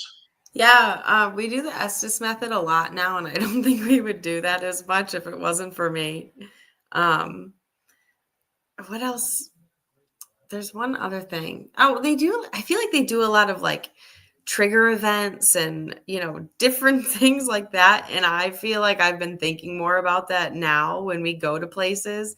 I wanted to do one last weekend and the location we were at, it just didn't work out. But Mm-hmm. definitely the Estes method. I love doing that. I think if trigger objects are, I think they work at certain places, or a certain situation. Yeah. Um, I do believe that trigger items sometimes it's a good thing to try. Like I know a couple groups that go out there and they'll dress up like the age that it is. Well, that's what I wanted And to do last weekend because the place that we were in, there was a lot of like mob activity and like we could do something with it. I had right, I just recently bought a dead bell and we actually put it on the bar counter last weekend and that thing was going off like crazy. A yeah, couple weeks before that, my dad and I had done the cemetery over here in Batavia when I was doing research about the place we investigated last week because a lot of those people are buried in that cemetery. And I had the dead bell out for, I don't know, 45 minutes and it didn't go off once. So I think it worked Hmm. pretty well in that situation. that's because they're not Nice. in the cemetery; they're back in the building. Yeah. They're waiting for you to go to the building. Yep. Wrong Um, place at the wrong time. yeah. what about those? Seem to be a big thing for ghost investigators, paranormal investigator now, is the light up cat toys. We use Oh yeah. those. Yeah. Doesn't I think Catherine has something? Doesn't she? Doesn't she have a teddy bear or something? Yeah, it's a REM pod teddy bear. Yeah. We do have like cat balls, and they do light up sometimes when nothing's touching them. But you have to also be weary about that too because they'll go off with vibration. Mm-hmm. You leave Some of one them on are a more step sensitive. somewhere and you're walking on a couple steps above. If the steps are, you know, old enough, you could be making the waves from the vibration and you could be setting that ball off and not knowing that it's you. Like Mhm. just for like REM pods. You put a REM pod on a carpet and you start walking, what are you getting? You're getting electricity, you're getting friction. That's setting off your REM pod. It's not a ghost or a spirit, it's it's you walking back and forth on the rug, with the friction. Right. That's what's setting off your REM pod. Put your REM pod on something. Don't leave it on the rug. Just Mm-hmm. little things, man. Little things. That's little things mean a lot sometimes. Now, So it sounds like you are more of the skeptic, and you're gonna believe a lower percentage of the evidence as maybe you will, Danielle. Mhm. You seem like maybe you're 50-50. Am I accurate on that description, or? Yeah, yep. go ahead. Go ahead. No, go ahead. Um, I feel that most of the time I like to believe that whatever I'm experiencing is paranormal. Like I just like to trust my gut. I mean, there are some times, of course, I'm going to try to debunk things and try and figure out Sure. what it might be. But he is very much a critic, I think. And he will go as far as he needs to try and explain something. Whereas I'm like, well, if it's this, this, or this, then it was probably something paranormal. I don't want to go into a house and tell the clients that you have a ghost in your house. Mm-hmm. I want to be able to be 100% sure that I cannot debunk what is going on. You know what I'm Mm-hmm. saying? Yeah, if it's a Do I house, I would be a believe? bit more careful. Do I believe in the spirit world? Yes, I do. Have I had a ghost come out of the wall and walk up to me? No. Mm-hmm. Um, I have seen I've seen things that I don't know what they were. I've heard things, but I have to have concrete evidence that it's a spirit before I can sit and say, yep, that's exactly what it was. There's no other explanation. Like if somebody will take a picture and they catch an orb in the picture, I don't even want to look at it because orb does not mean that your house is haunted. That just means there's energy someplace. An orb doesn't carry hauntings. You can go outside and take a picture and catch an orb. Doesn't mean your backyard's full of dead people. It just means you got Normal. energy out there someplace. So I don't even care about orb pictures. Orb pictures, I 9 times out of 10 won't even show them to my client. You Yeah, know, it's very rare we show orb, yeah, and even I then, know. it's heavily said it could be a million other things. This just particular one caught our attention, and we're showing Mhm. it to you. I can't even remember. I think the one time we did, and it was on our DVR system, and it had a very direct path and went underneath the door and back out and such. And we said, once again, it could have been a bug, it could have been this, it could have been that. This was just interesting to us. We got one time that had a tail on it, and you could follow it and went around to where it went, which was really intriguing. You know what I'm saying? It was really cool. We did end up showing that to the client, but again, I'm not a big orb person, you know. And same with like obelisks and spirit Oh, boxes, you know. I'm not really they're full of words, man. They're full of radio stations, full of words. Anything can come out. Yeah, you ask a question and well, what's your name? And John comes out. Okay, now automatically you think you're talking to John. It's just a box full of words that scatters out. Personally, I think the spirit box and the obelisk is nothing but a electronical 8 ball. It will just throw you out words, and sometimes it comes out and tells you a name that you're asking for. Doesn't mean it's a spirit talking through that box. I don't really believe into the spirit box and the obelisk and stuff like that. Um, just because I think it's more or less like a electronic 8 ball to me. You know, if I would rather have my EVP sitting on the table and catch voices and answers to that than I would listening to a spirit box. But uh, that's just me, man. You know, I mean, I'm kind of an odd paranormal investigator because I'm sitting on I'm the not fence. sure. Go ahead. No, I'm sitting on the fence, man. One leg over to the paranormal, the other leg over, like, nope, it ain't real, you know. So I have to have something concrete evidence that telling me what it is. I'm not saying that it's not there because I do believe in it. I just need to see it, you know, just to Right, make right. sure, 100% sure. I got to see it, you know. Like I believe in there's Bigfoot. I don't believe there's Bigfoot around here anywhere, but I could be wrong. But I do believe in Bigfoot, but I'm not really going to be 100% sure, obviously, until I see one. And obviously, you're never going to see one because I don't know. A lot of people have, Probably. but so that's how I feel Yeah, about. That's how I feel about the spirit box and the obelisk. I don't really take it, you know, serious. I take it with a grain of salt. Is what I do. You know. definitely. I understand that.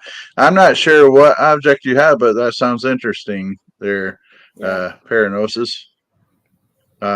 We use cat balls to some degree. Yeah. Once again, it's just a small fraction. Now, as far as obelisks go, I think I just said it. Okay, words are hard, but you're right. I don't like the fact that you could program words into it and such, and it's just so easy, in my opinion, that it could be faked. You put in Spire Theater, and every 1,000 words that comes up, well, you're gonna hit that.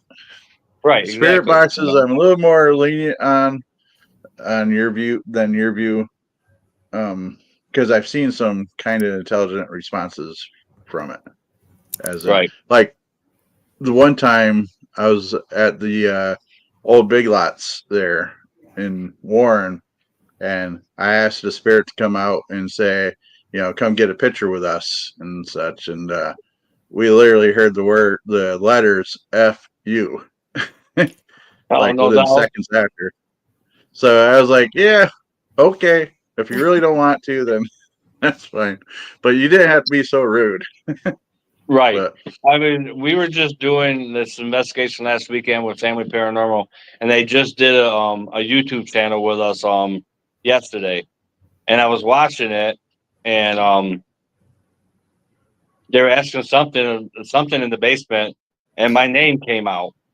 You know, um, I've never heard Mike come out of a spirit box. Maybe once or twice, but it's just like I looked at my wife and I said, "Did they just say Mike?" And she goes, "Yep." I said, "Oh, damn, man," But I don't know. I don't know too much about it. I'd rather just have you know, my I most my best piece of equipment in this whole team is myself. I mean, I can see, I can hear, I can feel, I can smell, I can sense. I don't need all the other electronic stuff. I can do it all on my own, you know. And I want to go back to the old ways of investigating, man. Without all this new electronical stuff. But and I don't know. That's how I look base at it. That's how I investigate. When I by myself investigating, it's just me and an EVP. That's it, man. mm, I don't need the RIM pod. I don't need a spirit box. Because, like I said, I'm the most important part in, well, even all of the people. I'm not just saying me, but, we right. are the most important tool that we have. We have all them senses. And we don't need a Mm. box to tell us what we can already sense, you know? I I hear you. I pick up what you're laying down. Yeah. Um, but I will take this over to Danielle and ask what is your favorite piece of equipment outside of your person? I love my spirit box. I really do. It might be my favorite piece of equipment. Um, because I feel like no matter where we go, we always get some type of intelligent response using it. And if we have like dead time and we're not really getting any EVPs and any type of interaction, I'm like, oh, let's turn on the spirit box and see what we get. I'm not as big of a fan of like they have like the apps on the phone for the spirit box. I don't love those, but I like the actual spirit boxes. I really enjoy using that. Hmm. So But you got to remember Um, the apps on the phone, all they are is just apps, you know, right. and I it's believe just an app. I So, believe once in a wild blue moon, in the most extremely perfect situations, a spirit might be able to manipulate your phone 1% of the time out of a billion to get Yeah. those to work right. But that is so far fetched that it's not worth your time. Yeah. I agree. Um, well, they if do you get their drop own. if you send the link, I'll bring it up like this. Paranosis. I can't share it out any other way that I'm aware of. So I'll put it up on the chat like I do your comments. Um, Now, what would you say on a spirit box? And you both can answer this. Would make you believe it's a paranormal reaction and make it what you would say yes and present it to a client?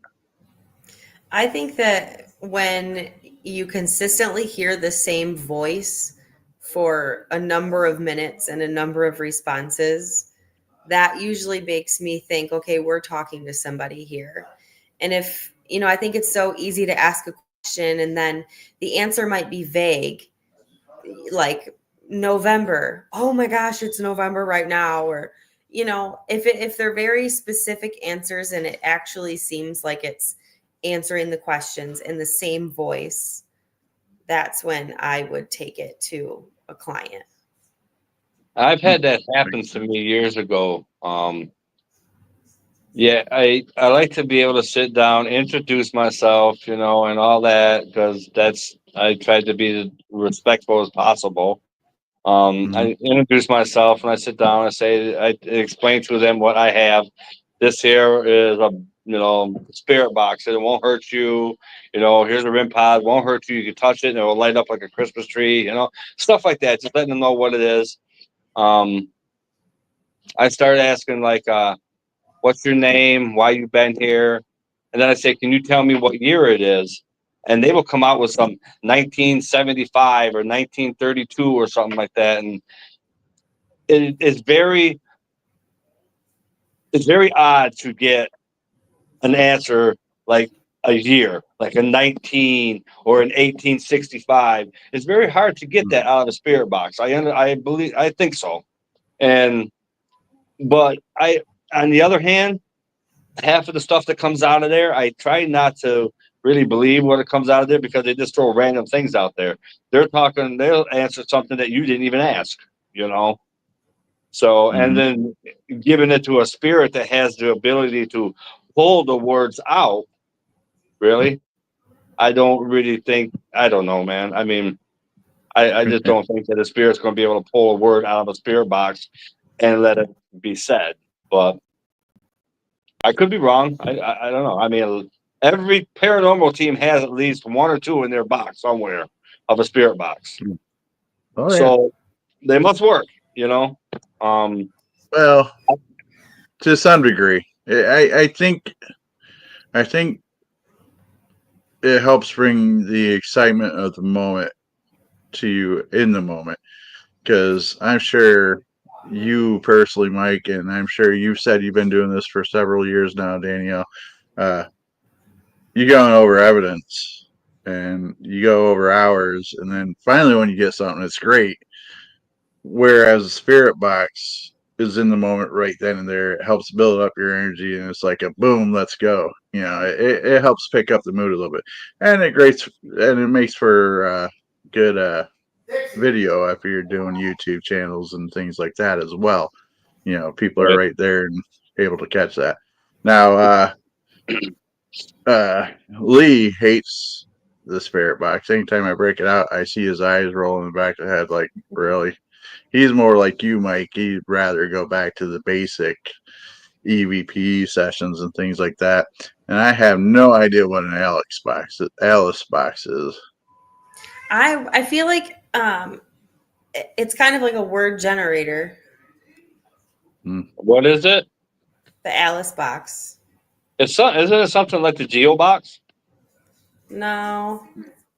Because I would like to have a Geo box. I don't know why. I don't believe in spirit boxes. I don't know why I want a Geo box, but I don't know what the Same else the thing. box is.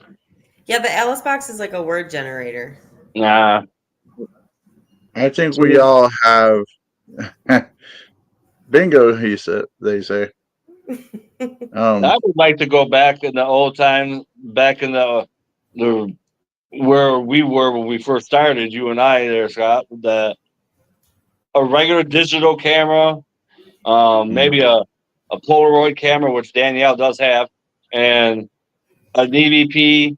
Leave your damn phones alone. Keep them at the command center, and just use the equipment instead of pictures off your phone, spirit boxes off your phone, the LSS off your phone. Just leave your phone alone and take the old equipment with you.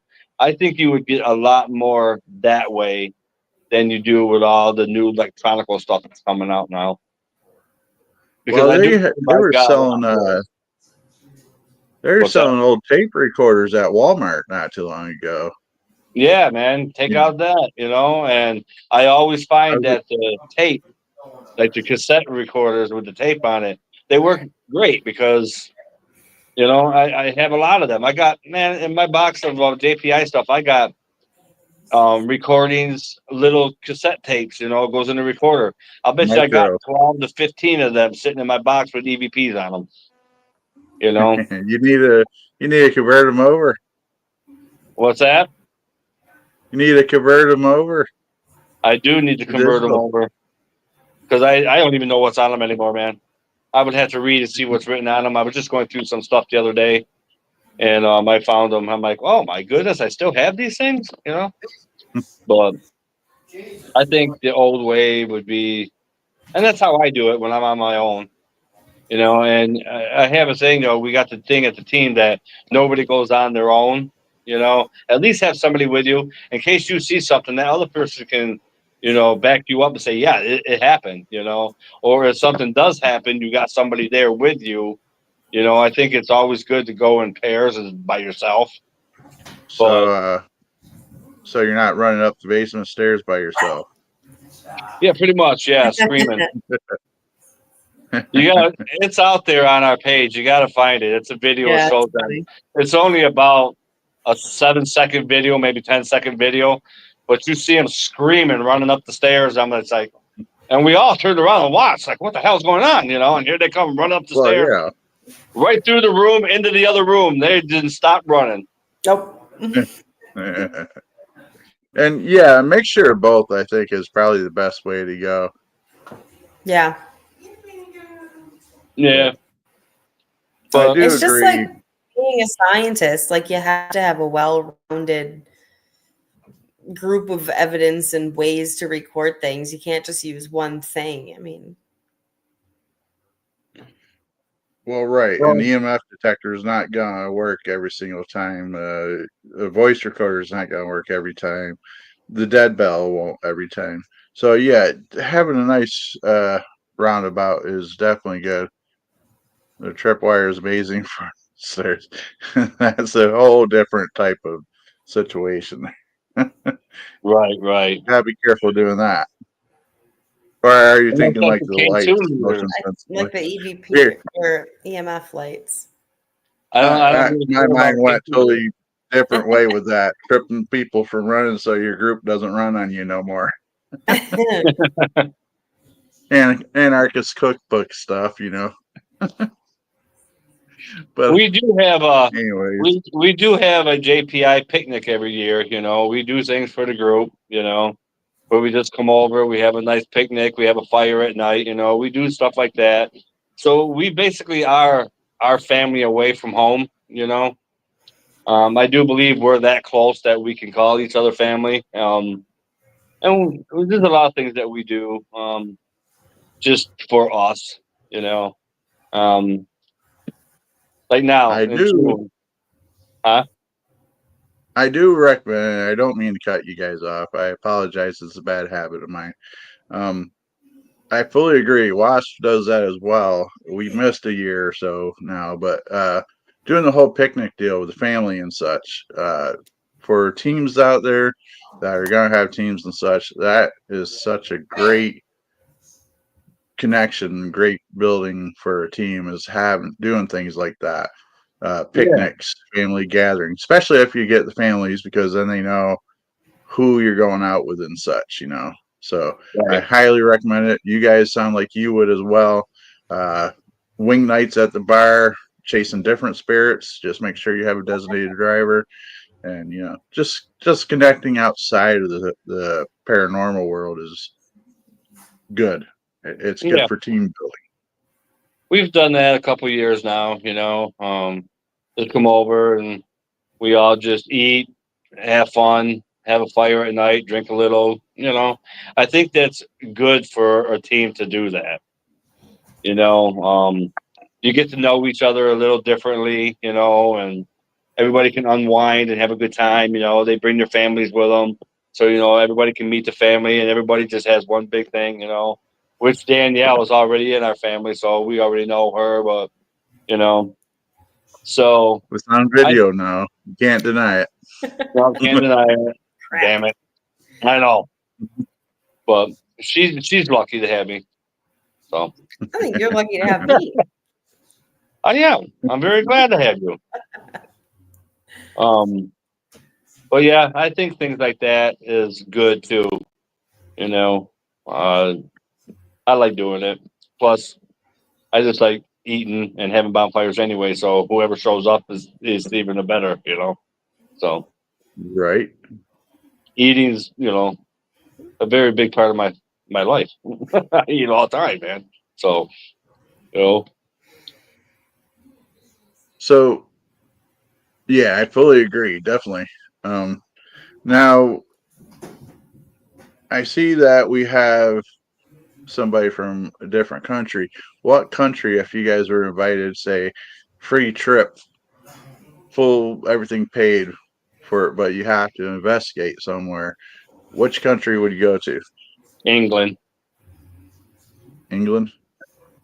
I don't even know. I really don't. I don't know if I could choose. There's a lot out there that I would like to go to, though. Really, I Oh, would. I'd go to any. You have anybody that lives in any other country call me up and say, "Hey, I got this place," and yep, I'm on my way. I mean, I can't afford to go to England. I can't afford to go to Falconer right now, but it's just I would just. I think England would be kind of cool because there's just so many old castles and all that kind of stuff. I think it would be great to investigate a castle. I mean, come yeah. on. Well, You we're both gonna are going link up with to. this paranosis group, and we're gonna go to the UK and do some investigating. I'll go to the UK. I'll be there in a minute. I'll go to I the would go to UK. some of my ancestral places out there in the UK, but I want to do Ireland myself. But the UK, some of my genealogy, the place I'd love to go to, and I probably would, I'm gonna mispronounce it, is was William Cecil's old house. They turned it into which is seventh, eighth grandfather back way back in the old days.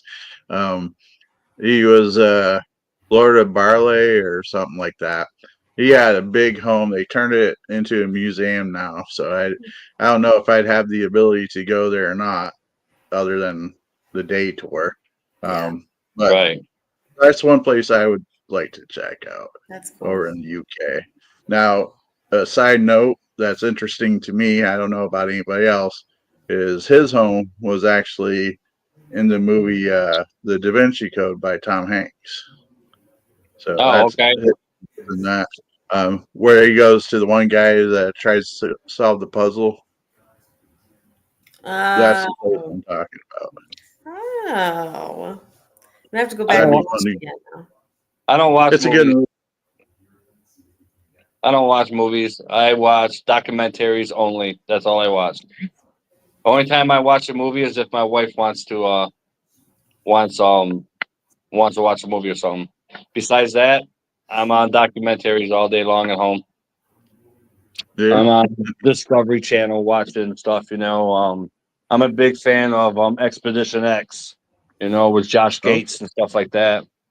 I'm a big right. fan of that. I watch that because that's more than just ghosts. That's everything. And I gotta plug my phone in because my phone's dead. Well, I think we're gonna, if it's okay with you guys, I think we're over 2 hours now. Yeah, I see that. I think the people are probably getting to the point where they're ready to stop listening to us. Oh, come on now. We're very educational here, and we're very fun. So y'all can hang out I'll, with us and have some fun. I'll agree to the fun part. Yeah, we're not very educational, but we're fun. We're fun people here. We You know offer unsolicited opinions. Well, I what's that? cannot teach what on social, what I could educate people on can't be on maybe OnlyFans, but as far as anarchist cookbook and such, dear, that's what happens when you have an audience in the room. They listen, and then when they get a moment, they speak up on. Anyways, Yeah. I'm uh, so I'm very glad that you what? asked us to come on. I appreciate that too. It's both times been a pleasure. I was gonna ask what's the one place that really freaked you guys out, because I've heard so much like about the sweet home estates, and Mike, you probably, I feel like we would kind of had the same experience where it's like, eh. And Danielle, you're saying, wow, that I really like that place. And I think that has more to being into the paranormal world longer, because I'm pushing 15, Mike's close to 25, above 20 years, and you're about 6 years, you said? Yeah. So you're still, for lack of a better term, still newer. Mm-hmm. So I can see where the two experiences would make it. What's the one place that really kind of freaked you guys out is what I'm trying to get to.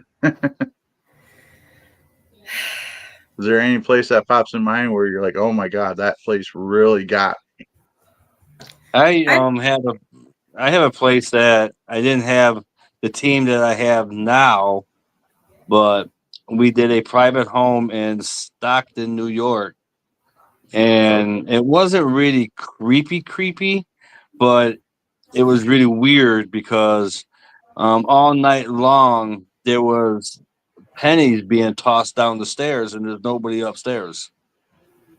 Mm. Yeah, I mean, see, I even got one. I was gonna ask if you left one. If you Yeah, kept I got one, and yeah, I told everybody, turn all the lights on. We need to check the house. We need to make sure there's nobody here. And we went through the whole house, and there was nobody in the house. We turned the lights back off, and about 10 minutes later, pennies were being tossed down the stairs. There was nobody upstairs. She put the dog in the garage, and the dog was barking, and we heard a lady say, "Shut up!" And the investigator next to me says, "It sounds like Amanda's home." That's the lady that lived there.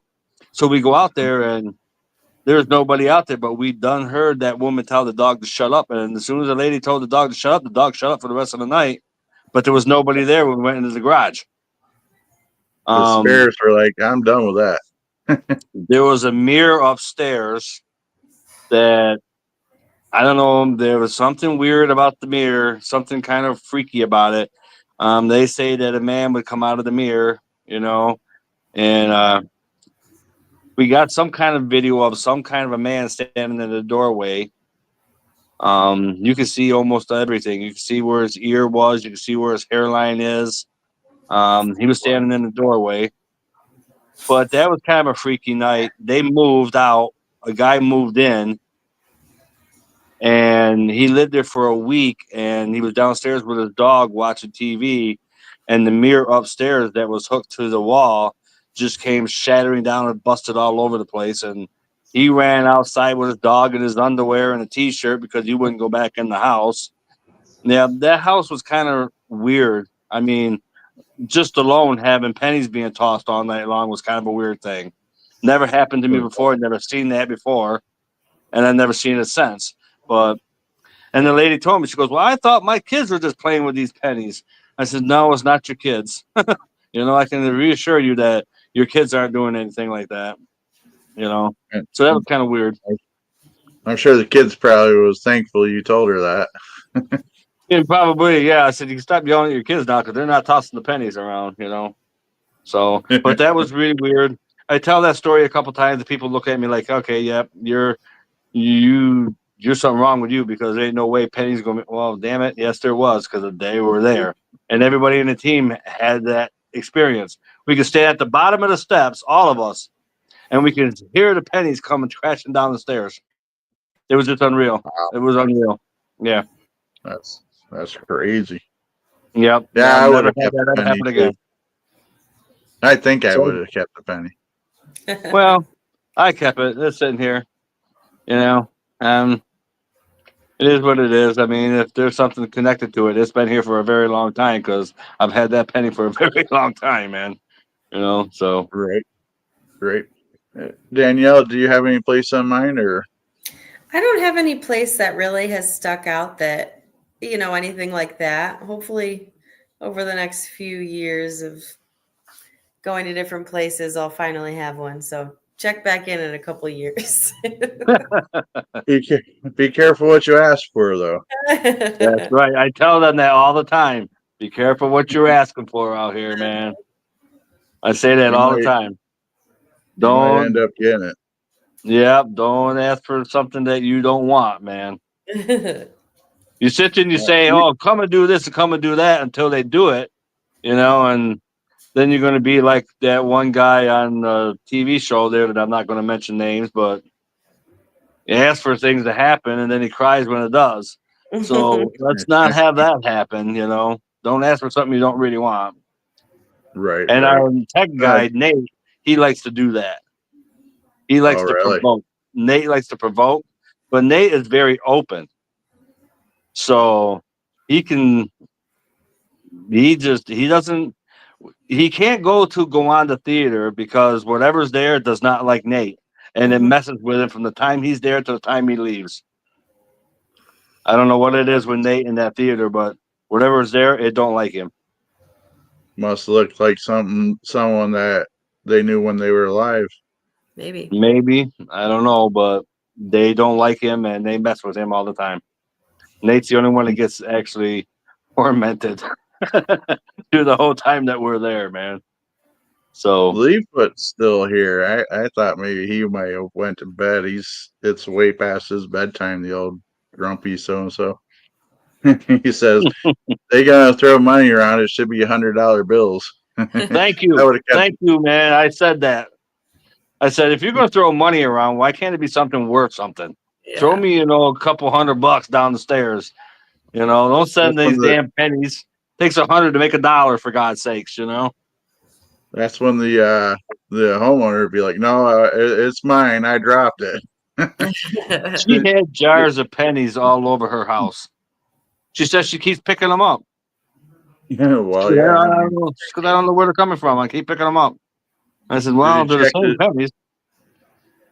the dates and such and see if they're worth anything? No, I really didn't. I don't know what the hell the date on this one is. This one here is so old I can't even tell. It might be $1 million penny sitting there next to you, and And I don't even know it. worried about $100 bills, and they're throwing $1 million worth of coins at you.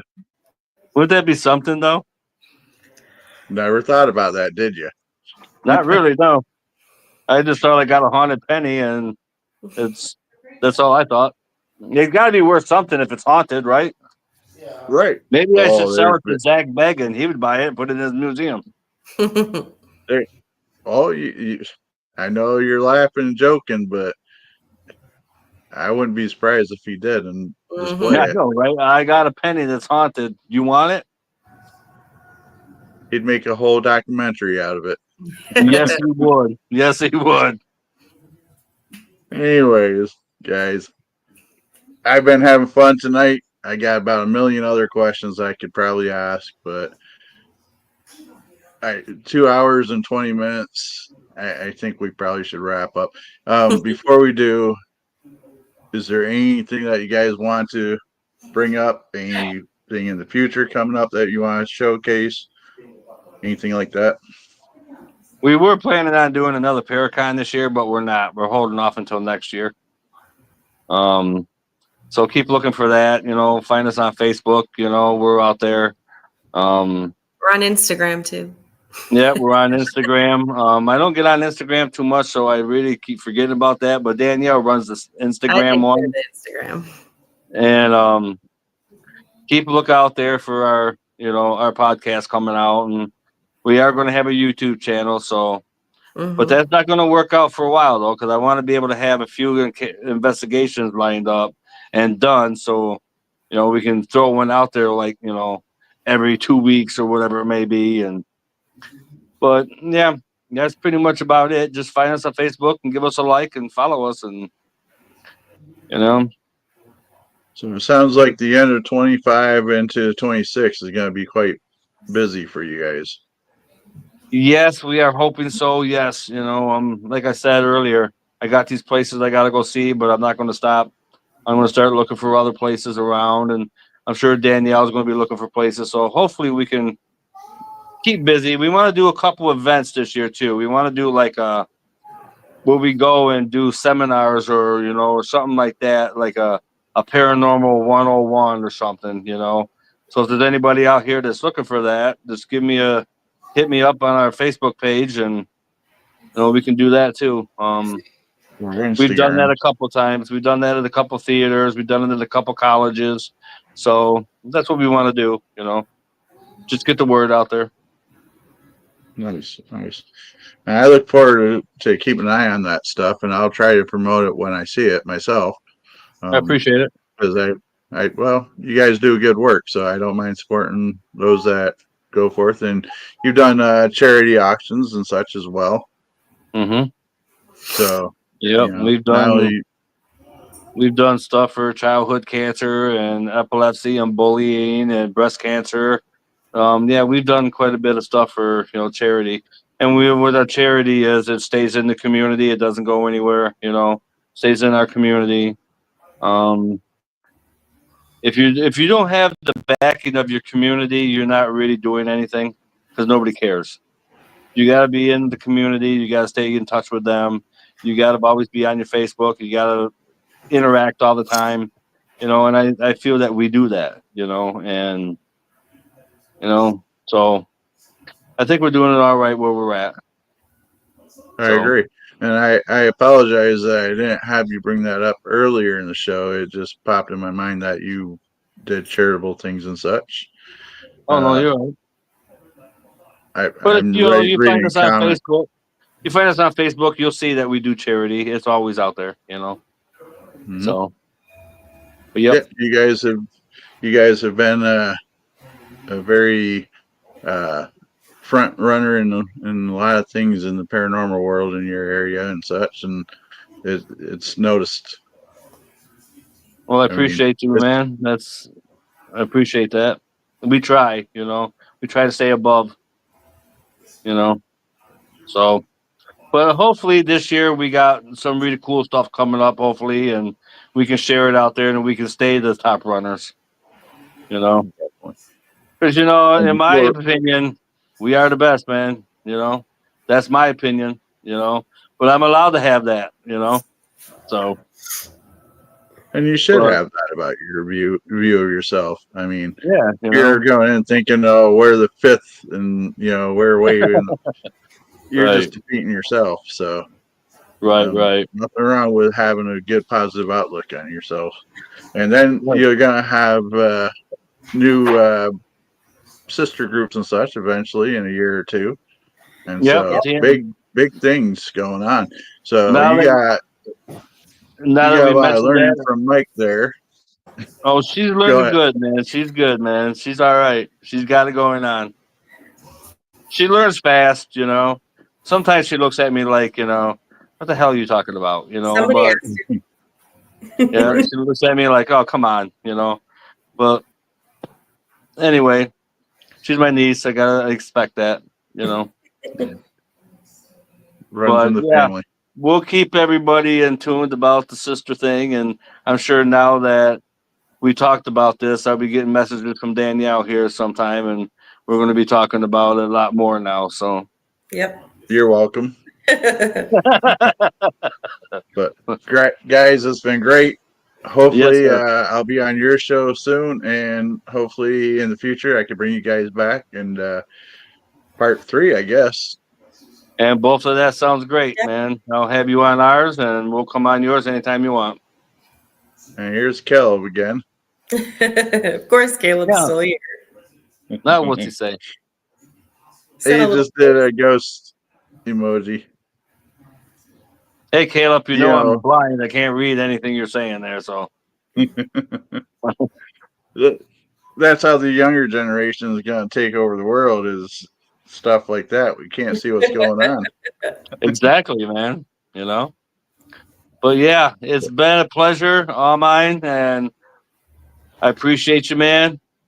Thanks for having us both on. It's been fun. It's been 2.5 hours fun. So, I've always said, when a show's going good, and because you don't even realize the time, it's just, oh yeah, it's been 2 hours. It's been 2.5 hours. I've been on shows where I was very grateful that the person came on, but 20 minutes later, you're like, they're only giving one word answers. And you're trying to encourage them, you're trying to get them. It's like, this is going to be a long show. Yeah. Very grateful for everybody that comes on, but Oh, absolutely. the time flies compared to others. Yeah. Yep. Hey, if you are looking for a group to go on your page, though, I mean, I'm going to shoot you out there. There's Family Paranormal. They're really down to earth people, and they like to just get their name out there. I'm sure they'd be more than happy to be on your podcast for you. They're just looking to get their name out there. Very low down people. They're really cool people. So I think Yeah. you'd really get along with them. The investigation that open. we just did last weekend in Batavia, they just put the new episode up on YouTube yesterday, so we'll be on that episode with them. Yeah, you can check that out.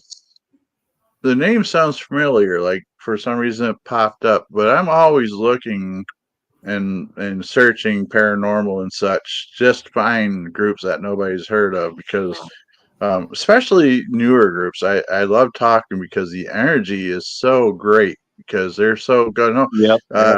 Like we've been through like COVID and such, and that really took a toll on a lot of teams and such, and you can Yeah. just see the the different energy they have. It's there. They still have the passion, but older teams have been beat up over that kind of stuff.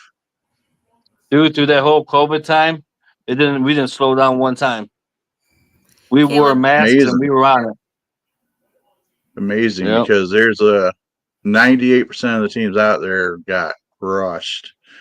You guys said they're closer to Rochester. yeah, they're in Rochester. What are they? Family Hell, Paranormal or something like that? They're Family Paranormal Team. Yeah, so team. yeah, Look 'em up. the teams that are just coming out post COVID are kind of lucky because now they're getting back into, they're tapping into people coming back into it and such. So Right. they got that on their side. But Yeah. so yeah, I'm definitely interested in reaching out to them. I'll see if I can find them and such. And, Yeah, just tell them that Mike and Danielle gave their names and see where they're at. I'm sure they'll be happy to be on your podcast, bro. awesome. I'm always looking for people, so Yeah, I appreciate the lead. yeah, no problem, man. Absolutely. So you guys have a wonderful weekend. Thank you once again, and talk to you guys soon.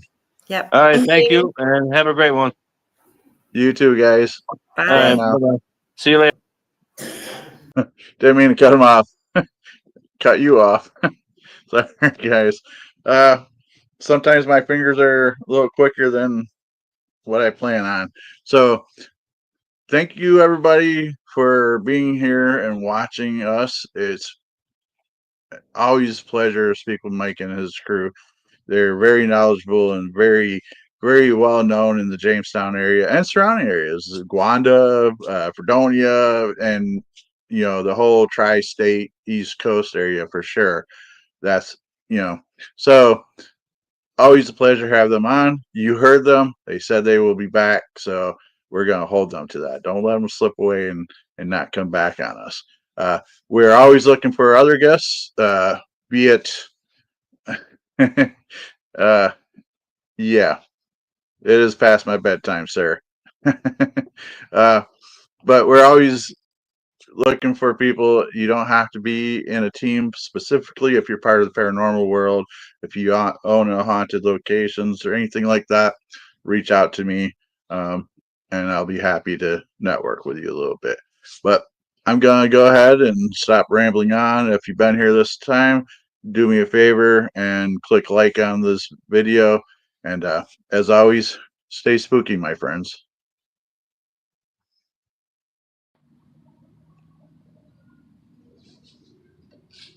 Well, hey everybody, thanks for stopping down and appreciate the visit. Now get the hell off of my porch. We'll see you the next time. Come on back.